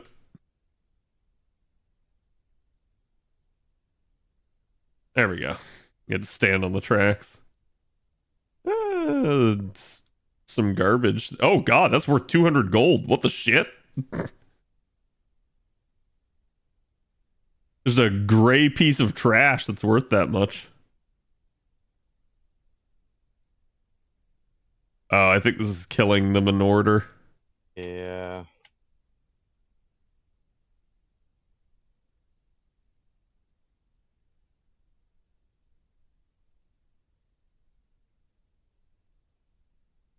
We're going to be spamming AoEs here.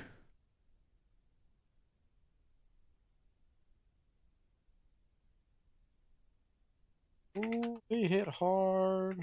Yes, they do. Get away from them.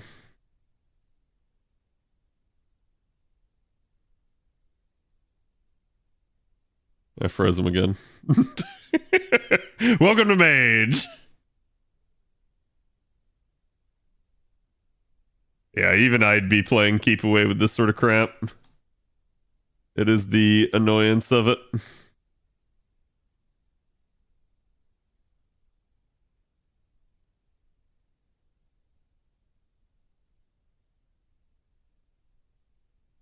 You should be good though now. Okay.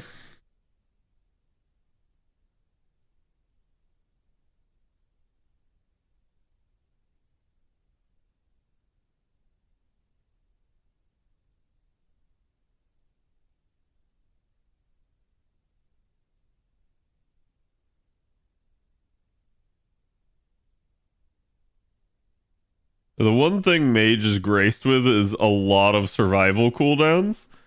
If I just get insta-gibbed, there's nothing I can do about it, but Mage is an extremely, like,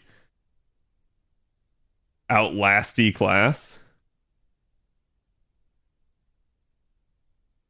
Uh-oh. Damn it, Brain, where are my potions? Blame the healer. Oh, he killed you? Oh, shit. Got me, too. Yeah, I literally, like, took a split second to look up, and I looked back down, and I was dead.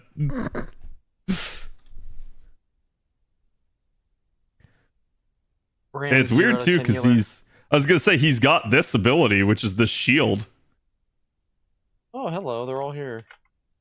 Yeah, at least it didn't reset. That's good. Your rebuff. Gonna blow my load again.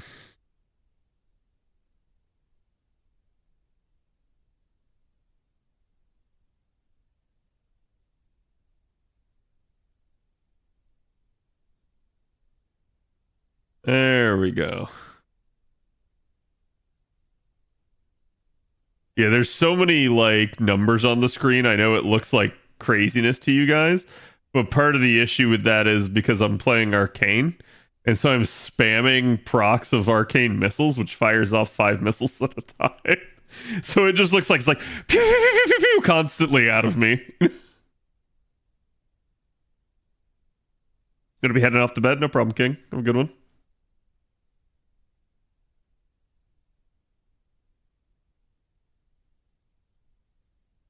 That was a double proc right there.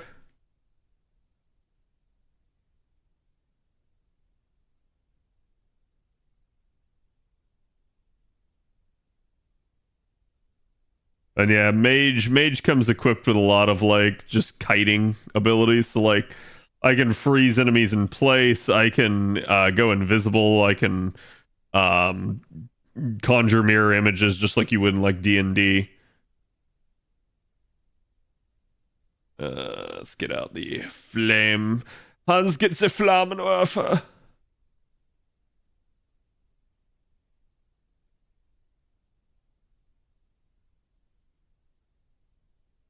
Is there anything else? I don't think the experience matters anymore because I know like I've gotten Brand to 20 and I think he just caps out at 20.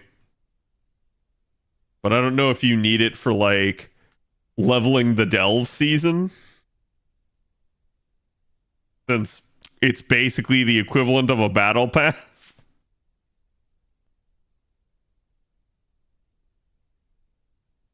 Which is the unfortunate nature of this thing. Where is it? Yeah, see, I'm not even to the second one yet.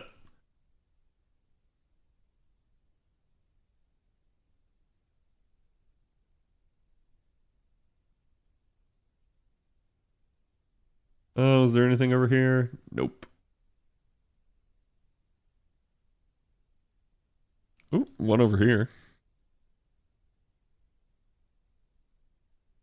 Mr. Bob of the Moss is there with the 65. 4 to go. Yes, 4 until you are nice. Here, let me clear the webs out.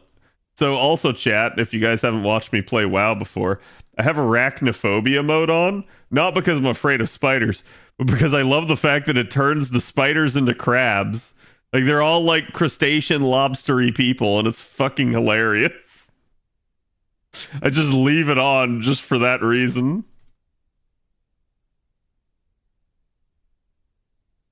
Yeah, we're just grinding our way through the delve.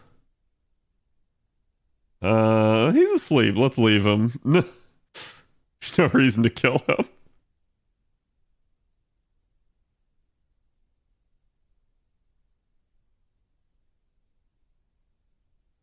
Zoom.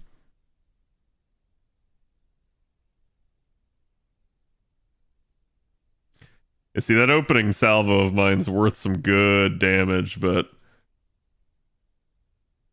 only so much that can be done there. Oh, what the heck? One get bias? Let me just keep pulling while I still have all my buffs.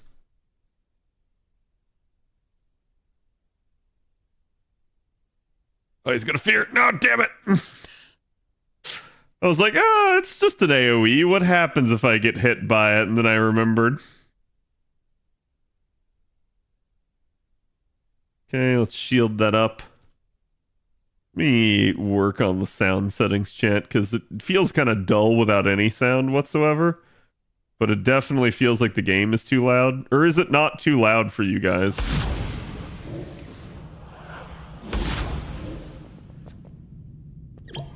If it's not, that's perfectly fine. But I'm at least worried that it is.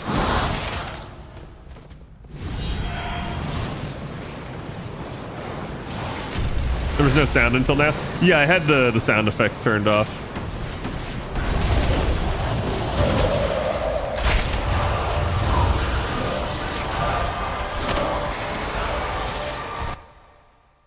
Oh, see, I accidentally just hit the button there.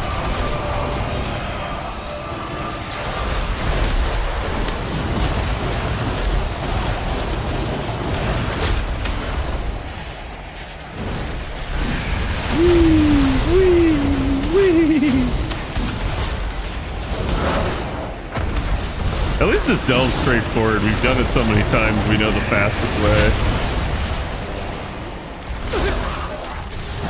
Not that there's really any variance to it, but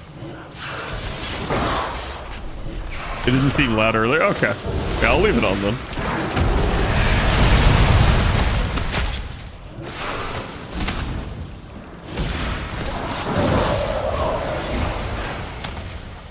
I'd rather him not crit me in the face and kill me.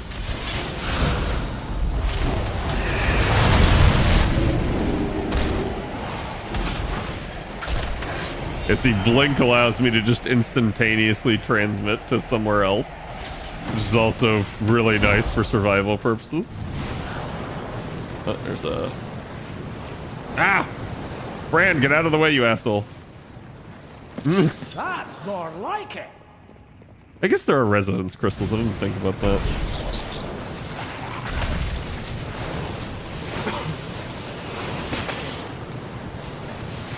Oh, ow.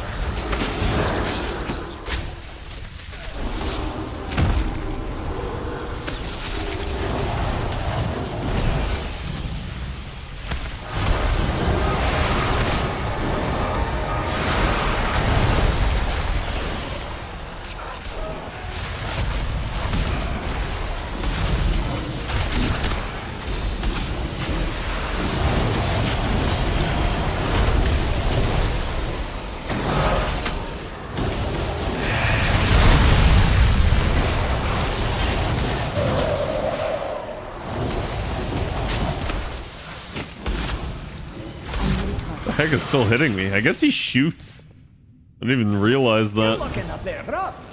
Take a wee rest.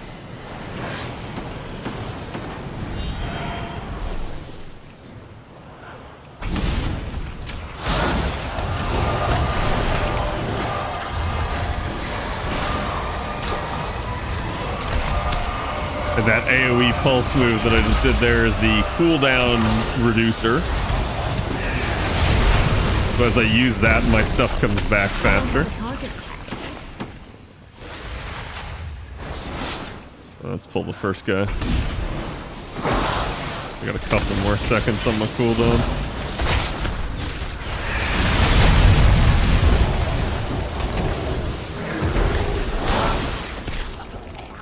Okay, I'm going hot.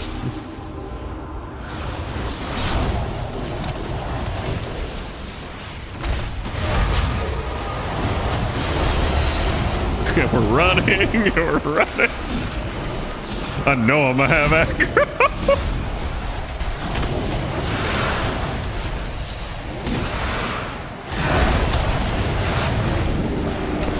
Oh damn, he can charge, even if I blink behind him. Who's your little candlelight companion that shows up every now and then? I don't know. I think that's just a toy that I have. I'm not really like super familiar with toys yet. They're just like toys, like quite literally. I don't think it's a trinket. Well, it might be actually. It? Okay, it probably is. It's the candle confidant.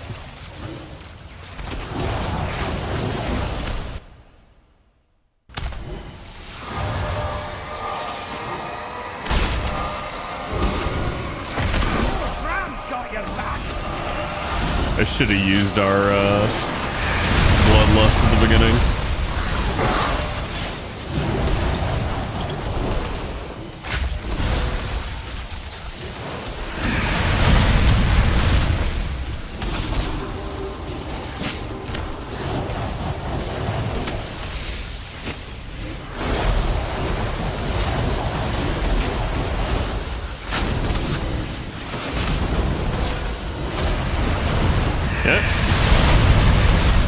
Yeah, arcane, and you can see it down here at the bottom, but it's a very proc intensive spec.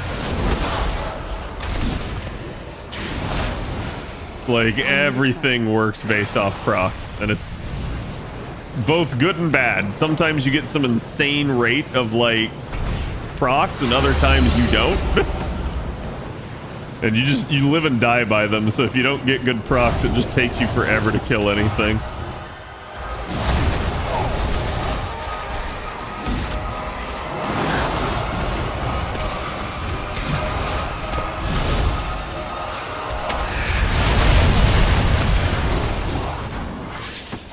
Yep. Let's have a quick Definitely feels like we're killing faster though, thankfully. Let's have a quick sit down to recover.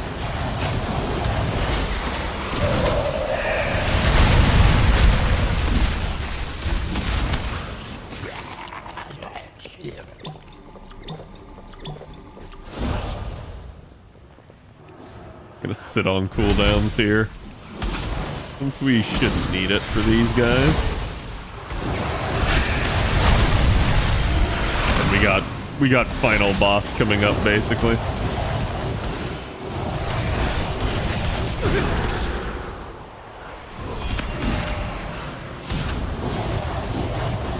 need to target something first.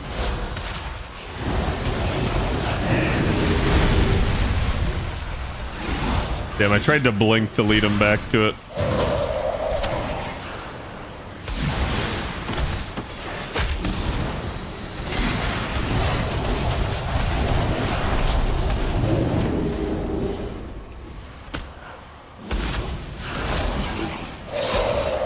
There we go. Sorry. I realized I probably blinked up out of sight out of there. Yeah, that might be my trinket, is what the candle is. I hadn't really thought about that. This guy just not go away? Does he just hover there as a creepy ghost? Oop. Experience. There's a chest over. Nice find! Yo.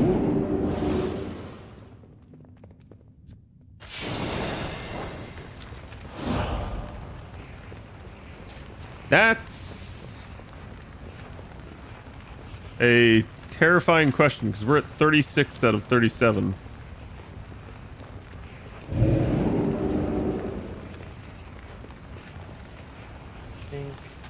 Which means, oh, it's the sleeping asshole.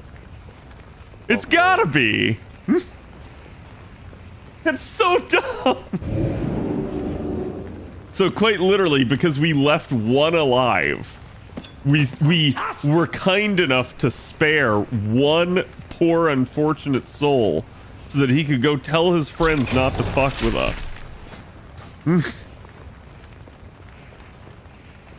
It's so dumb. Basically, we're just screwed. We have to go back and kill him. Because otherwise the boss doesn't spawn. But yeah, that's kind of what delves are like, is they're just, there's a whole bunch of them. They're just quick escapades. You charge right through, you murder, death, kill everything in the way.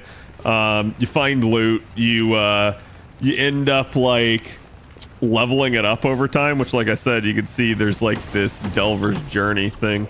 Be careful, because Bran's with me, apparently. And I'm only just now showing up here.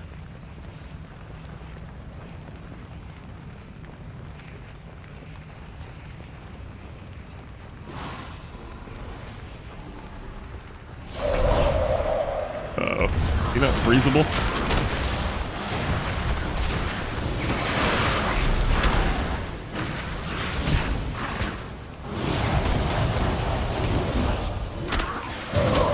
There we go. That frozen.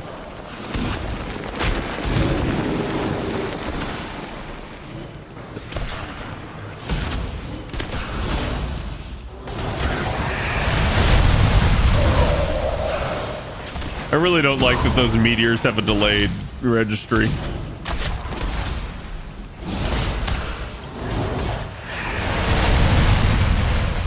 Your mana is looking low. But he must have been... 7. Wait, was he the sleeping guy? I mean, he was like over here. We didn't pass by anyone, right? There's this like one glitch mob right here.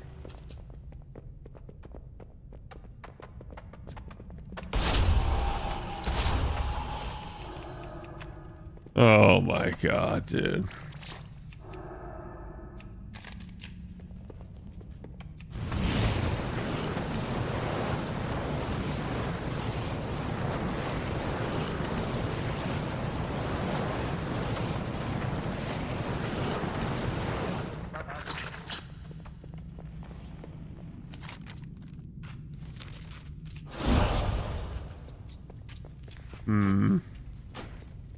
Yeah, keep looking. I'm gonna try relogging.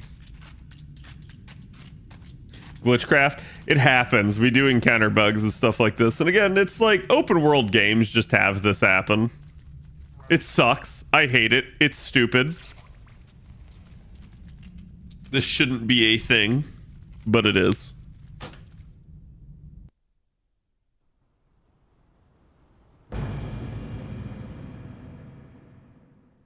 Yeah, I'm hoping that relogging will somehow, like, I don't know, maybe reset that enemy.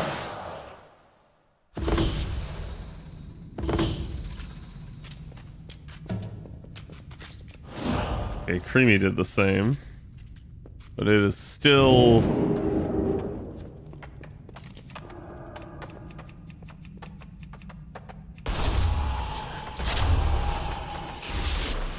That's so dumb. Yeah, because it's still stuck on this phase. You can see this is what it is. So it's literally this one thing.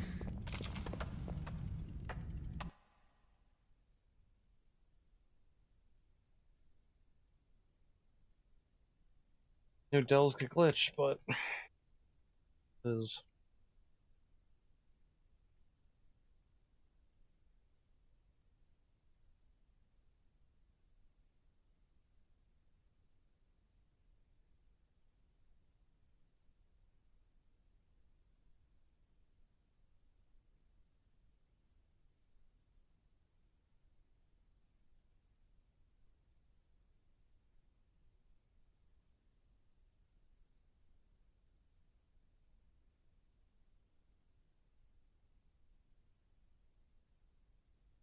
Oh.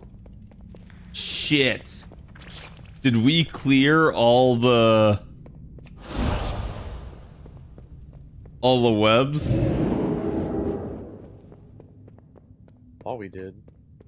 No, because, like, if you step on the web, we can probably get it to spawn an enemy.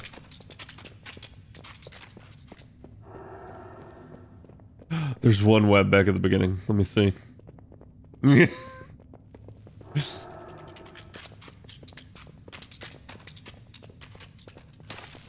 won't hit us with that one. You're not fighting Aphrodite? Why?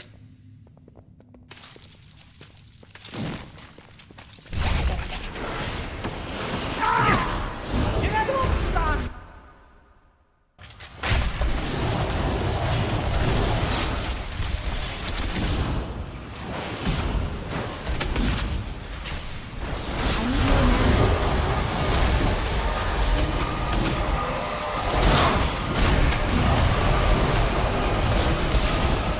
Man, he is just hyper fixated on Bran.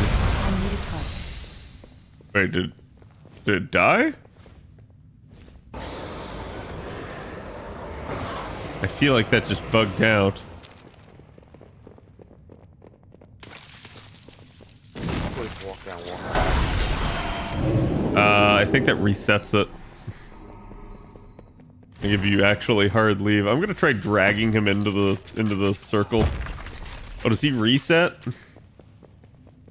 No, damn it, Bran.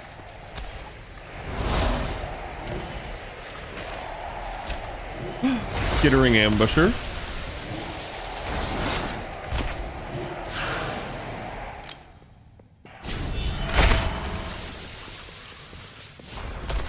I don't know if there's a way we could, like, get Bran to ignore him.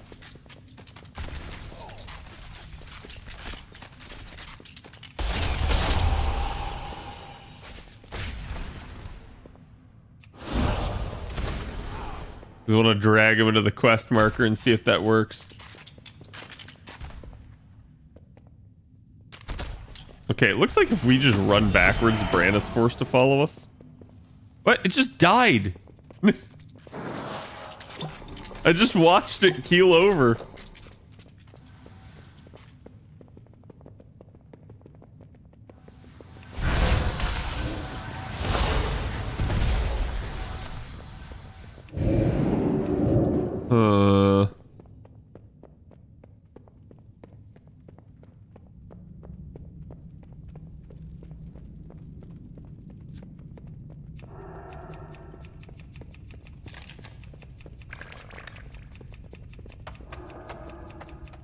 Those webs will summon Nerubians. Don't stand in them. Are you back at the entrance? Yeah. Yeah, it's funny because I got one to actually spawn an ambusher, and it disappeared before I could kill it. Like, I think it actually is just hard bugged because of that one enemy.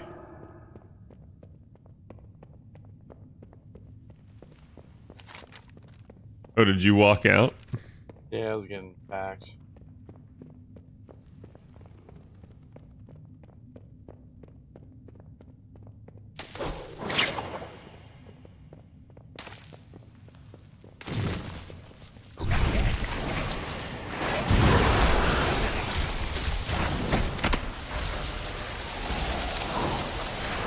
Try the stalker.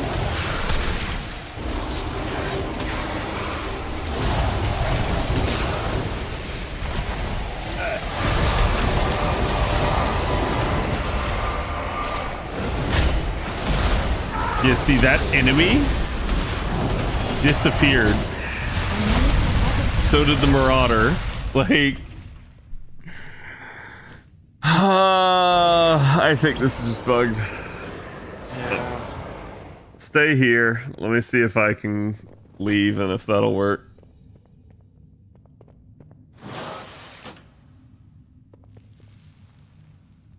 It says once everyone has left the delve, so as long as one of us stays in, it shouldn't reset.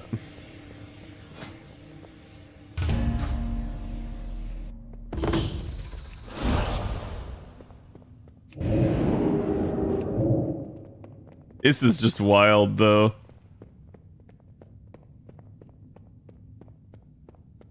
It's jumping around doing fan of knives. I think it's Bran that does that. I know which one you're talking about because I've asked Creamy about it before, but I've seen it on my end as well, like even when I've been alone, so I assume it's just Bran.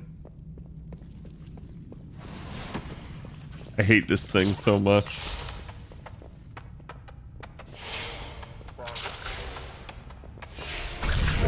Oh! Oh! Oh!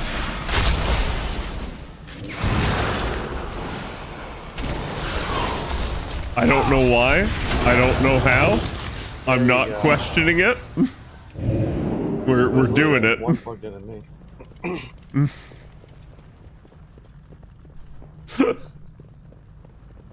It's so dumb. Like, at least now we can finish the delve and get like recognition for it. But like, God, that should not be a thing.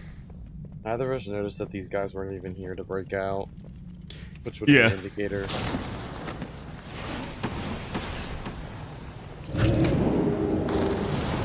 And the best way to break them out with a flamethrower,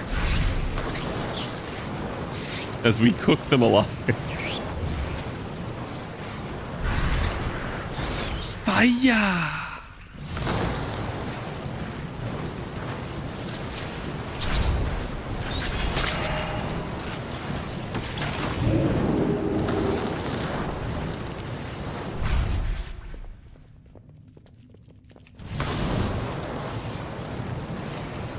There's treasure close by. What do you mean there's treasure close by, Bran?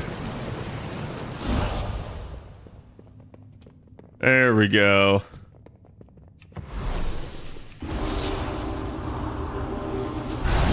Fuck it, she dying.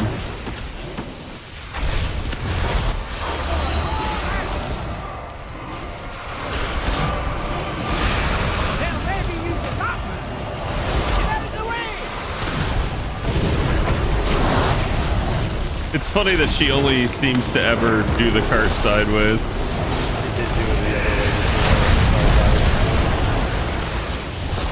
Did she? Oh, Bram's got your back.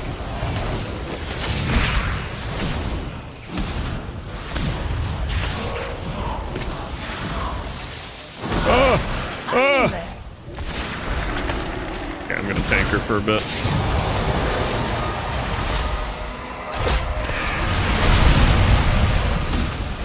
Oh, here it is. She's doing it.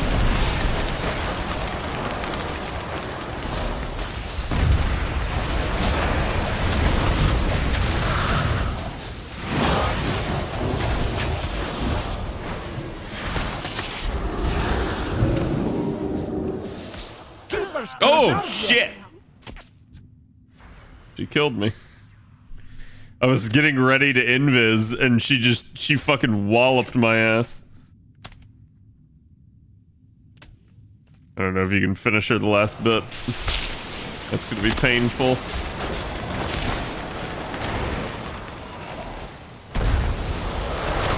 We make shackles. At least Bran stays.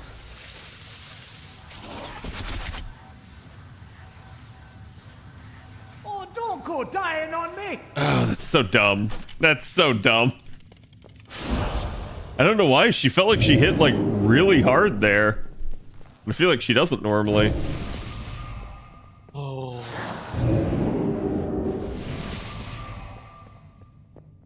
Song request is on and WoW wasn't playing. Don't stop believing in the background for some odd reason. Well, of course it's not. So did they add Bran, Finley, Elise, and Reno to WoW? They added Bran. But he's always been here. Did you get my end buff? Yeah, okay. God, you fucking bitch. Alright, you ready, Creamy? Yep.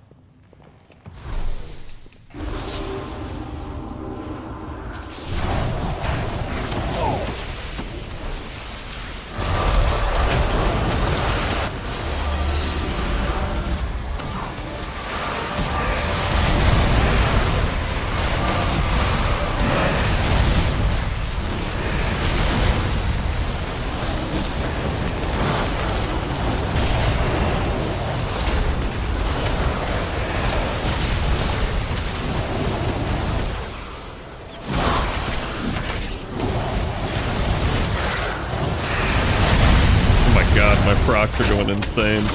Please don't kill me, bitch. Don't kill me!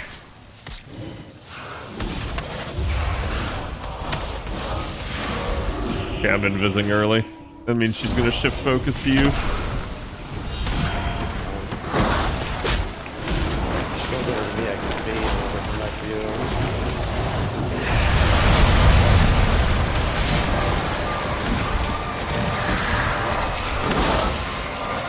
Well, that's not good. She's already on me again. Ow! What the fuck is hurting me? Dude, what the fuck? What? What? What is going on? Why is she like so apeshit towards the end there?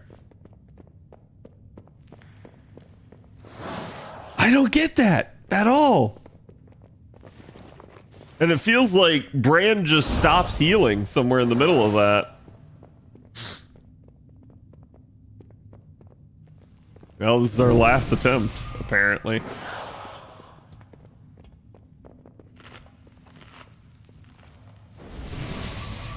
We're gonna have to be smarter about this somehow.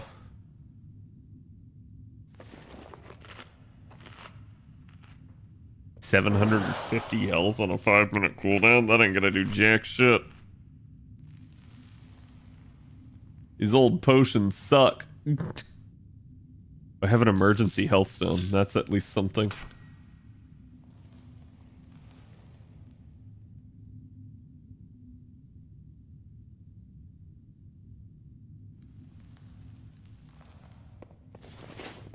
Okay.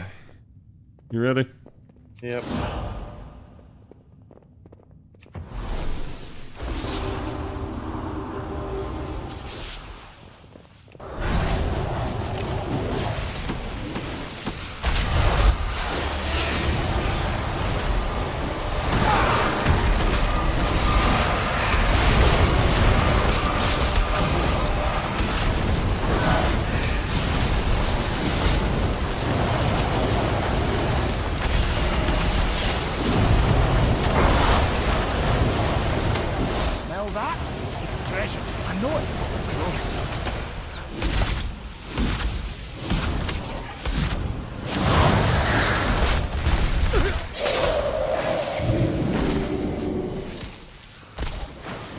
Yes, she starts really chunking me.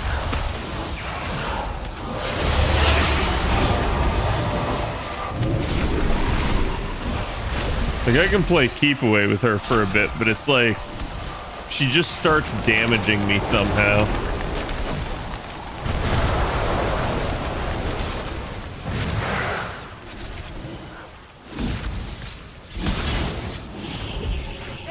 Dude, what?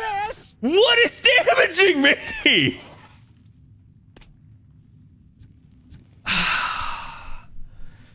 God, that is so stupid.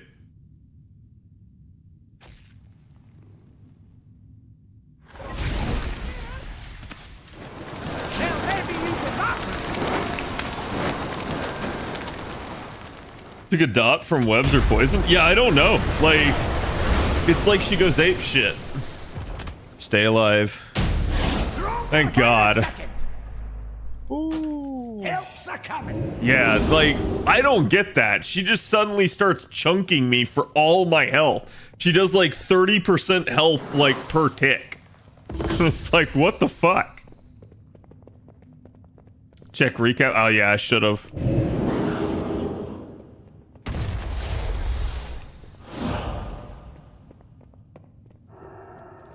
Did you get everything from that room, Creamy? I got now. There's no bountiful chest though because we died too many times. That's fine. I'm okay with that. Like I said, I only had the one key anyways. Like, it's weird though. I've never had that much difficulty with a tier 8. Like, ever. One thing we could do, because you have invisibility and I have fade, is like we could kind of stand away from each other. So if she starts running towards us, we activate one of them, let her come to the other person, then they activate, and so she kind of ping pongs. It doesn't seem like it's really her doing it though, which is what's weird. Like, it felt like that was more than her. It's her last stand. Yeah, it just feels weird because it feels like she just goes ape shit and Bran just stops doing anything about it. Like, there's nothing that, like, you can do if you're not just standing on top of one of his health potions. And even then, she's gonna just keep ticking you.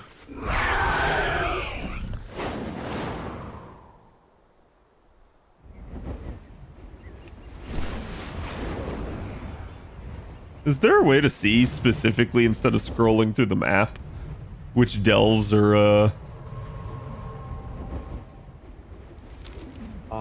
I mean, it's the doors that are open. Yeah, I know that. That's what I'm saying. Is like, besides the map. I don't really know. I don't see where they're bountiful at the moment, though.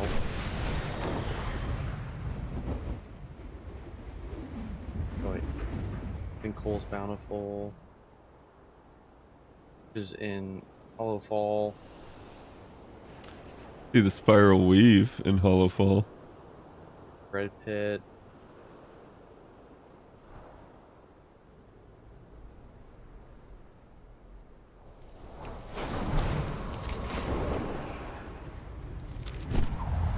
Oh wait, hold on. It's probably faster to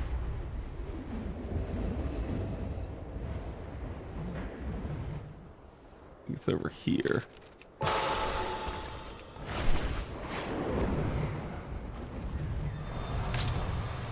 There we go. I just look at Wowhead to see which ones are bountiful. I think it's player based, because like I think Creamy has a different one than I have. Am I the only one who doesn't want to bother doing the LB challenges I'm seeing on FGO&A? Are you talking about doing like just the normal mode? Because the normal mode shouldn't be too difficult for people now, especially now that like Castoria is the thing. But the yeah, like the super recos, I don't blame anyone for not wanting to do.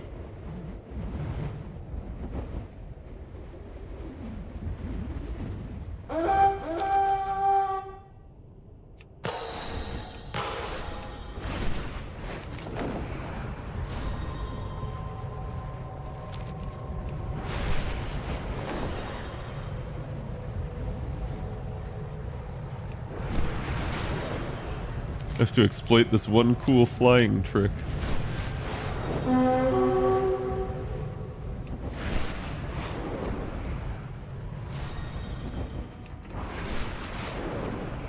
where you fly downwards in order to fly upwards. Oh, actually, hold on. That's the... Yeah, there we go. I'm glad that they have these. Yeah, should I show Spiral Weaves. Is that the one you see, Creamy, or you see a different one? We'll check again. I saw the sinkholes one of them, but...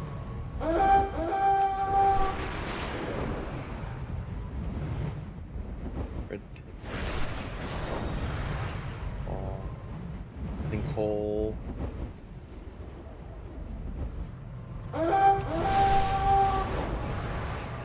It might be per server is the issue, too.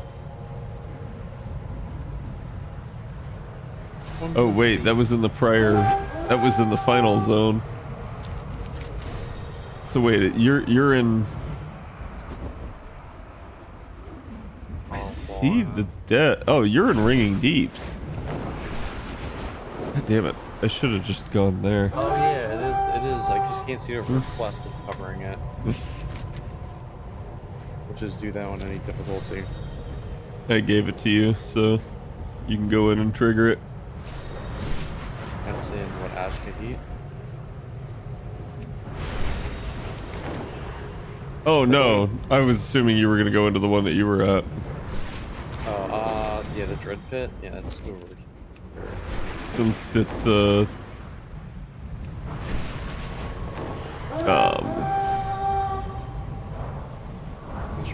bountiful. Someone didn't get the message. These are earthen resources. We need you to mount a defense. Bricoyan recollection was kind of fun to discover my Tomacat was still strong enough to solo it. Nice. Well, remember, like, Super Recos don't actually make it harder. They quite literally just increase the health. And that's why, like, I don't really like Super Recos. It's like, if you can do the mechanic, you can do the mechanic. But then they're like, hey, what if you did the mechanic forever? And it's like, please no.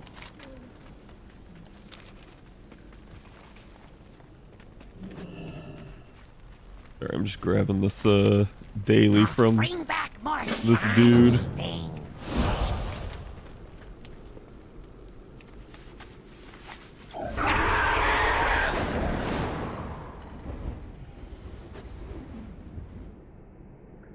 Wait, where are you? I've now lost you on the map. Oh, Dread Pit. I see it.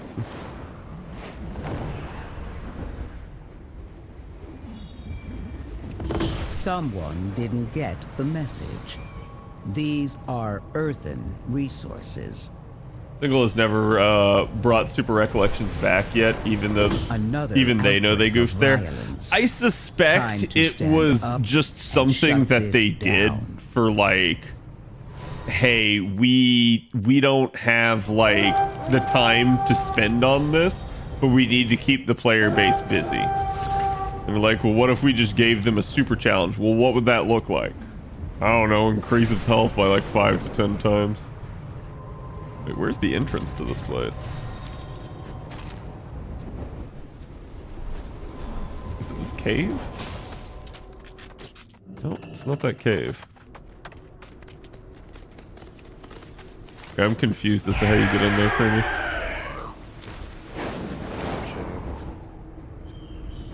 Oh, there it is. Okay, I see it. Are you already in? Yeah. Probably the last one we do right now. It's the same thing for me. Time is of the essence, friend. I don't know if I've done this one. I haven't either. Well, looks like there's a quest.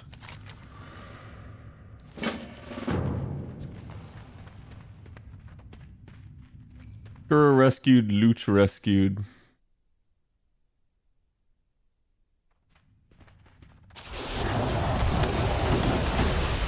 You got Khadroth! My man.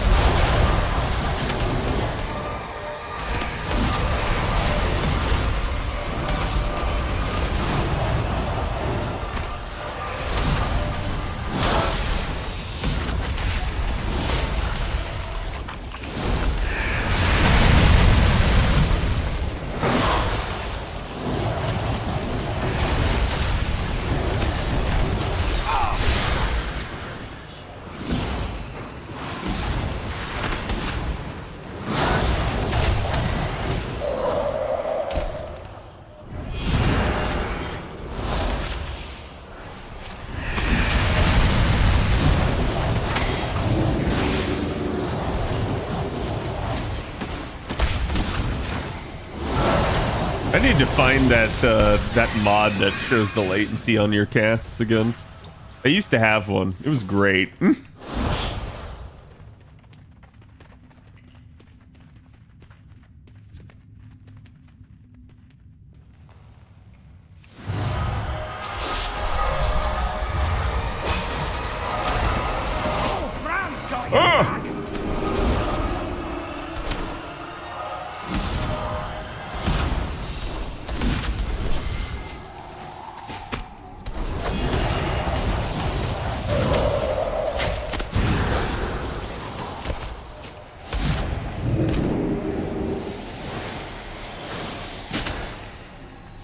Fran, why are your healing things fading from the fucking ground? Like, I go to run them over and pick them up and it's like, no.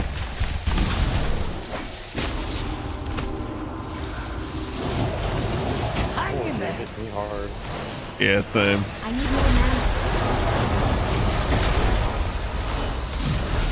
Keep on there. Oh, don't go dying on me.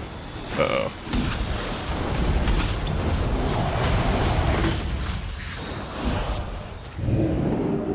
Oh, Jesus. Sorry, my AoE probably snapped them out of the fear. You can probably just release. Or does it count as us being in combat? No, sorry, I was replying to somebody. That's all good. Yeah, it's... I don't know why. Maybe it scales with players.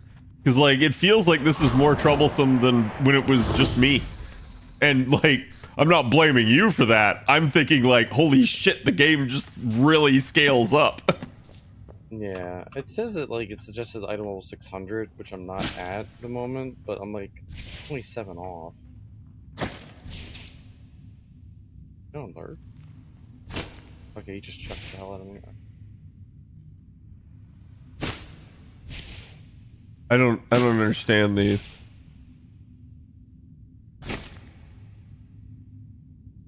Oh, I get it.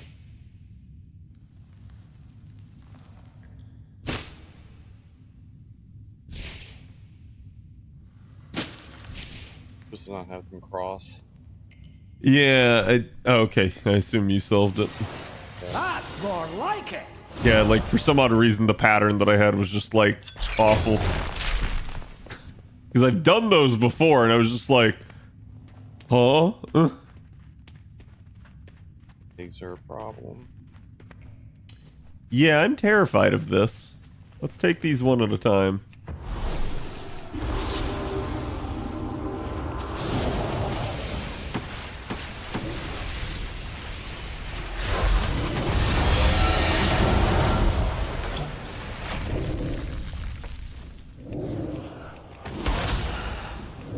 Too far away.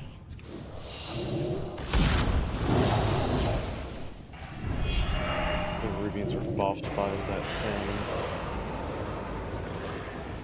Well, but there's only a couple of them.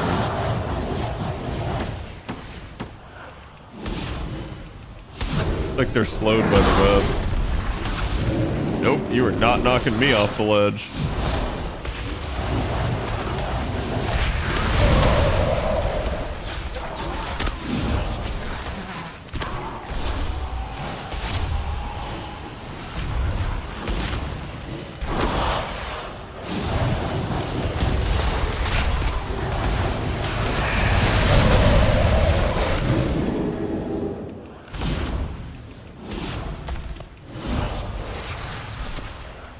I don't have a target.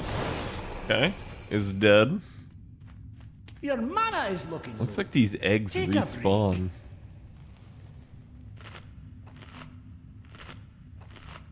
If a tank is detected in a delve via spec change or initial start, mobs have more HP. That's fucking wild.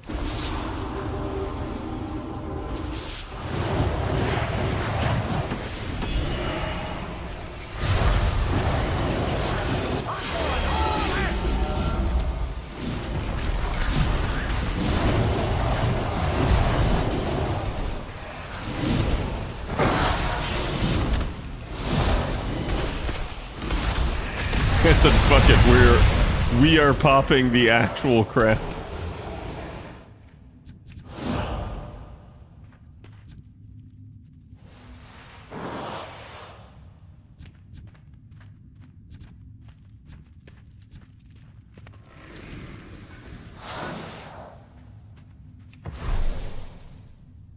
Oh, he's big. Or at least he's not buff.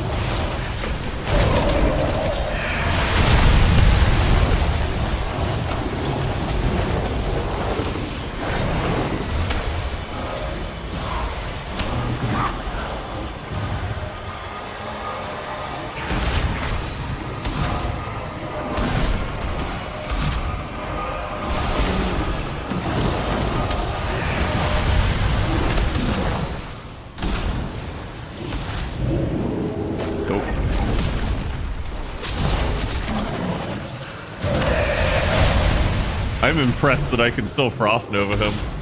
You won't hit us with that one.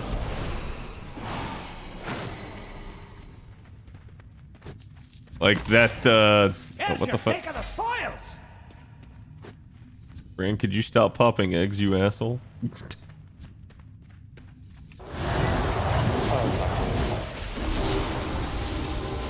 Oh, did you get ambushed? I opened up one of the things. It was an earthen.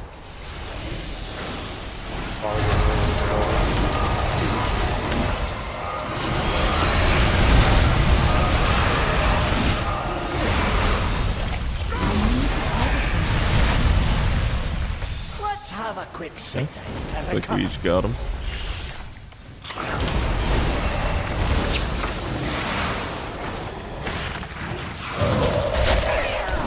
Why the fuck does this ankle biter hurt?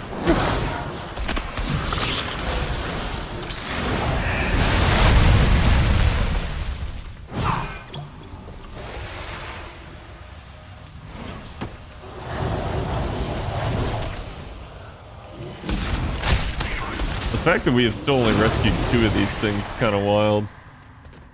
But I assume this is a dungeon-wide mechanic.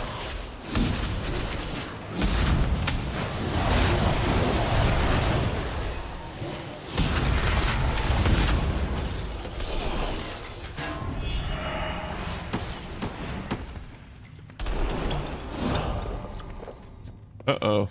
I can't see chat at the moment.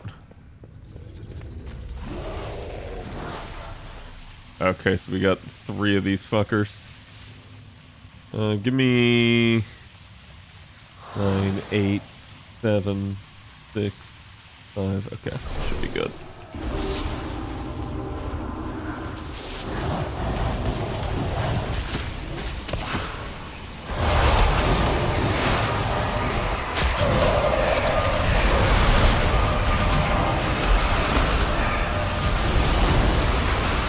See, like, I can burst one really hard, but, like, after that, my damage begins to fall off quite a bit.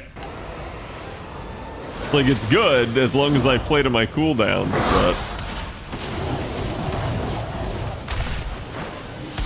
not so much for anything else.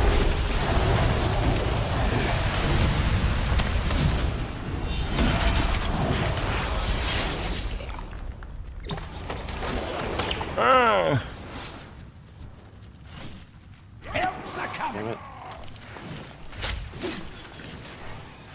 Oh yeah, I guess we shouldn't open too many at once.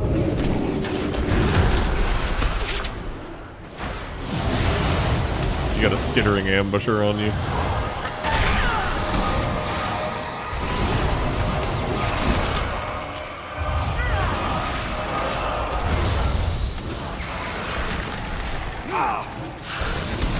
I pop my icy veins.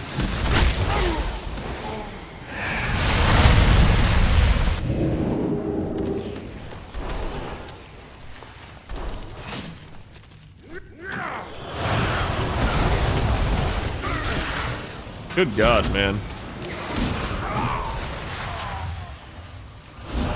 So much for rescuing kobolds. Well, scarred him.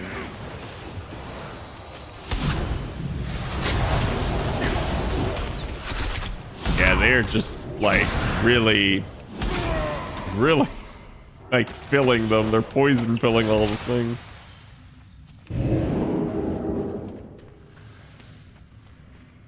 Smell Okay, we got a that? dark caster. Treasure. I know it. We're close. I'm gonna nuke her.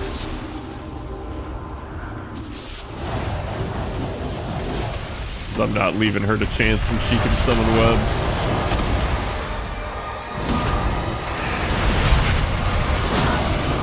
Are you rescuing them from life? Maybe, I don't know, right? Guess that's one way of looking at it. Still got buffs, so fuck that thing too.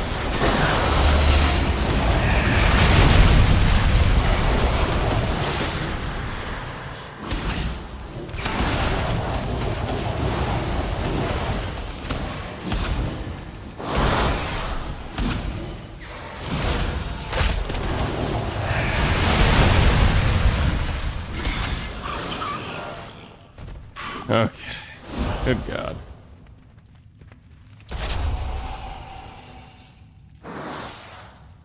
You're looking a bit rough. Yeah, I'm gonna let you Take open a them. wee rest. We'll just hang back here and snipe anything if it comes out.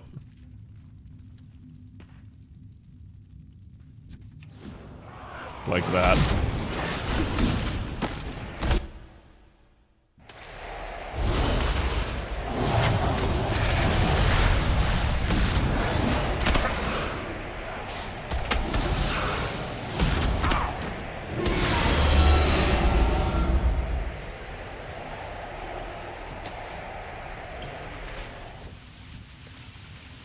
Okay, we got an asshole.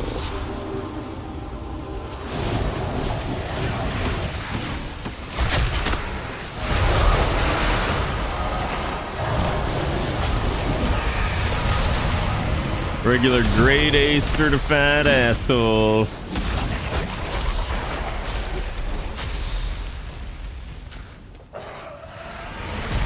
Ooh, Weaver Claw. Do you get Weaver Claw from these guys? Sometimes. I haven't noticed any of that They'll never use a that move. Oh, Jesus. Well, I shouldn't have touched that. You got an ankle biter on you. God, they're hard to target.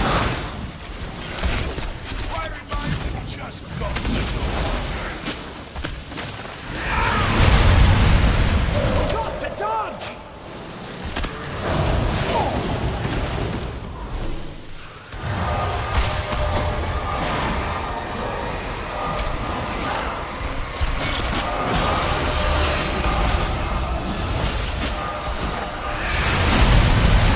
Oh, oh, oh.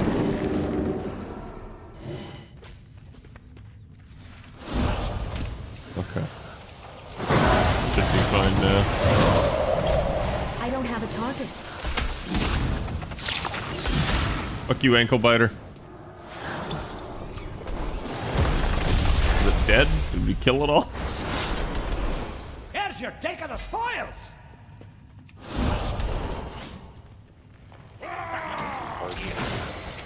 Every time.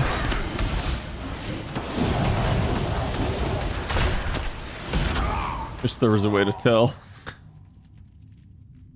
Your mana is looking low. Take a break. Let's touch this. Tired restoration stone. We got a chest. Huh. Nice fight. That's I don't think that's helpful.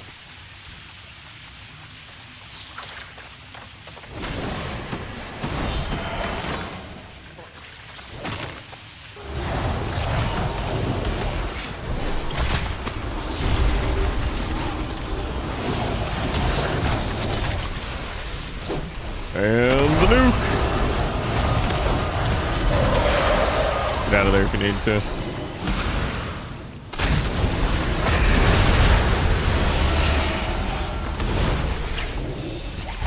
Oh my god.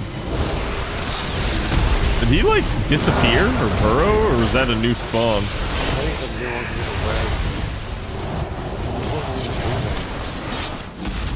Oh, I'm sure it was Bran, don't worry. Oh, god damn it. Oh my goodness. Yeah, sorry, that's me. That's the other reason why I don't like to stand in here. Watch out, Grimmy. Got 3 of them on you. Okay, I'm popping this. We need it. Oh, Jesus.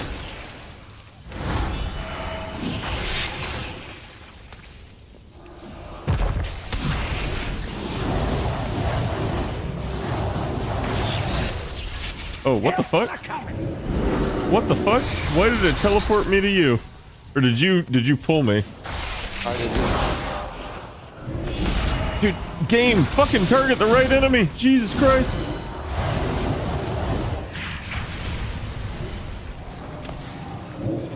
Okay, I managed to pull, and he's immediately out. Jesus Christ.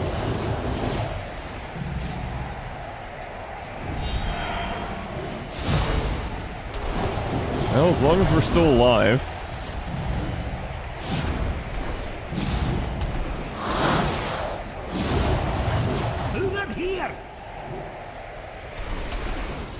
Yeah, this is awful for someone like me that cleaves. Like, they just instantly pops the eggs. Garden.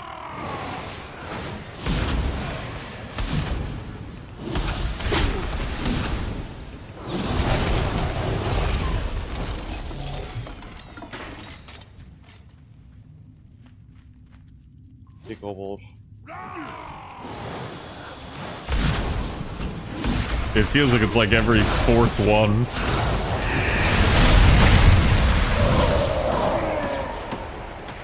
Come here and I feel like recover that's the best idea for design. I'm out of Just range. artificially making this longer for no reason. Yeah, I don't really like this one.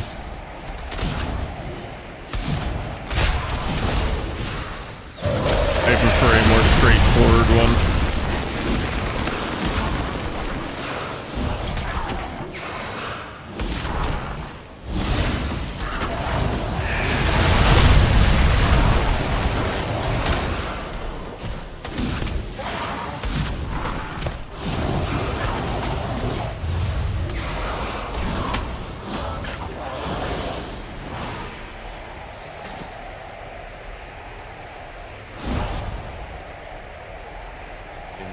Here.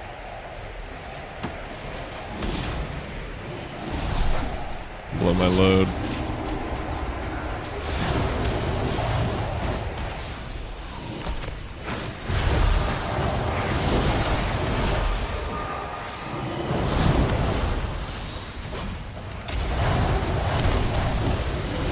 Yeah, I'm having to like physically select them because if I try to tab, it just hits the eggs. And I'm like, Jesus Christ, please no. There we go. Yeah, I'm gonna pull big bitch.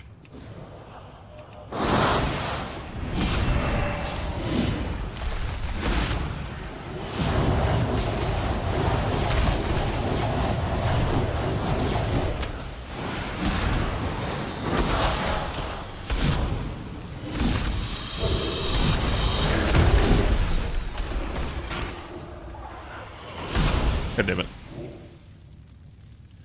Okay. Go get her. You're looking a bit rough. Take a wee rest. Game hates this. I don't think it's chance based though. I suspect it's probably specific eggs, and this probably goes faster if you know which ones. Unfortunately, got a thing over here. Thing. Oh, that thing. He's fearing.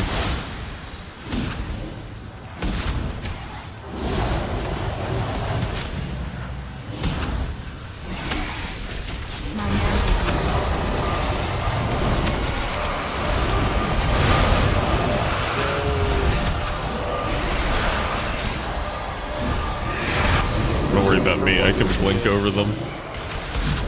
As long as we don't spawn more, we're fine.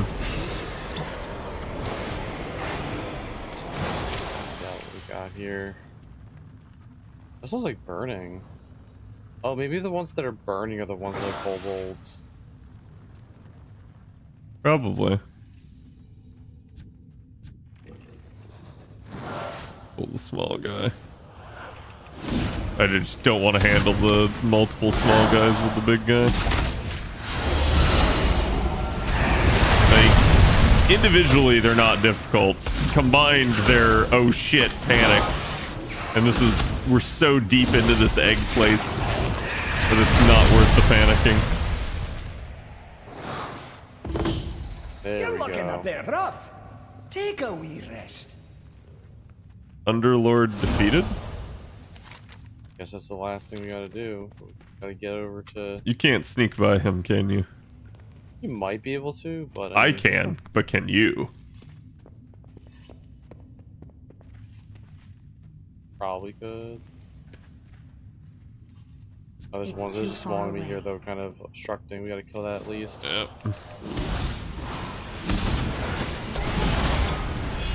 Almost fell off.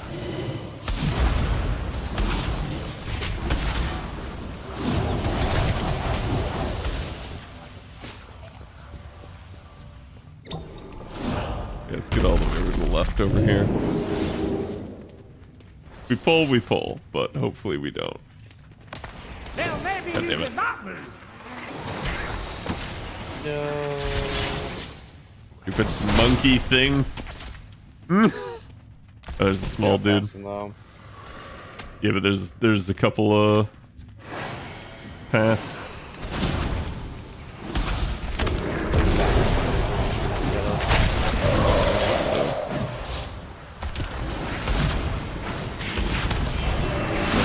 Here, it's fine. There's a way to deal with. Yeah, this isn't exactly the best for my, Did they just disappear? Yeah. Weird. Okay, There's what's the last he? guy.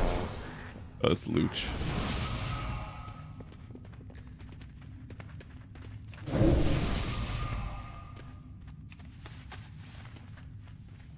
Ooh, epic experience. Alright, I expect fucketry. I got 3 minutes on my fucking haste, but let's go for it. Gotcha.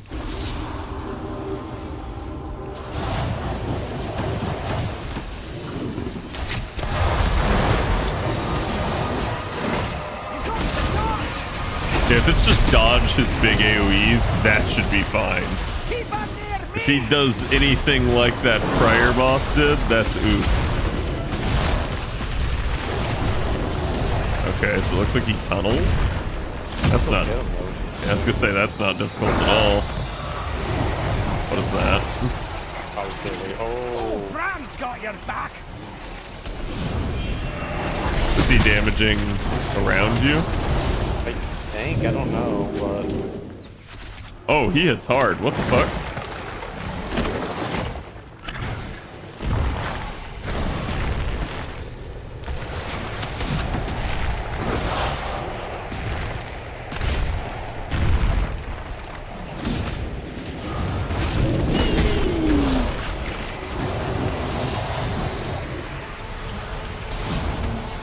Yeah, that hurts as well. I think it's like a Nuvarak where you just hits everything. Ow.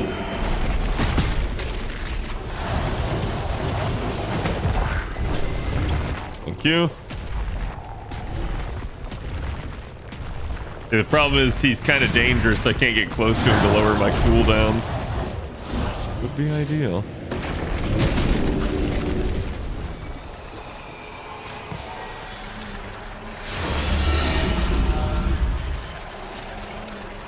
Hang in there.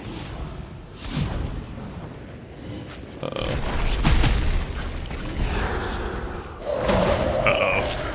Whew. Yeah. Bran, please heal me, you fuck.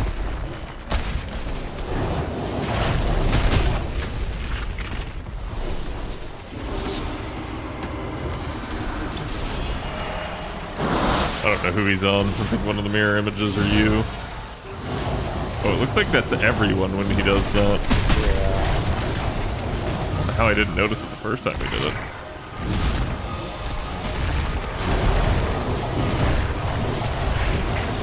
8 seconds on my ult.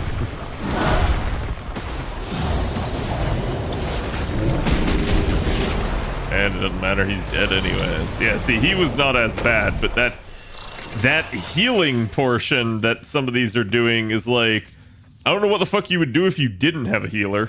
Yeah. Like, you'd just be dead. Unstable power suit core? Oh, that's a trinket. Buff one of your secondary stats? Oh, that might not be bad, actually. Ooh. Got new wrist straps. 603. One other thing right here. I got warband. There's a chest back here, too. No. Oh, that's also worth 200 gold. What the shit? Wait, did we ended up at the exact beginning, didn't we? So it yeeted us. It yeeted us over to the other side and made us track all the way back to the beginning. That's fucked up. It's kind of fucked up if you wanted to leave, right? Like...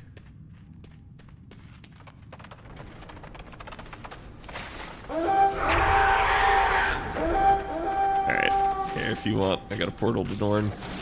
Works. I gotta hop out too. Yep, it's all good. Alright, chat, I'm gonna end stream here. Thank you guys for sticking around to the end. Let me see who all is on. I see Cog on. He's playing some Castlevania.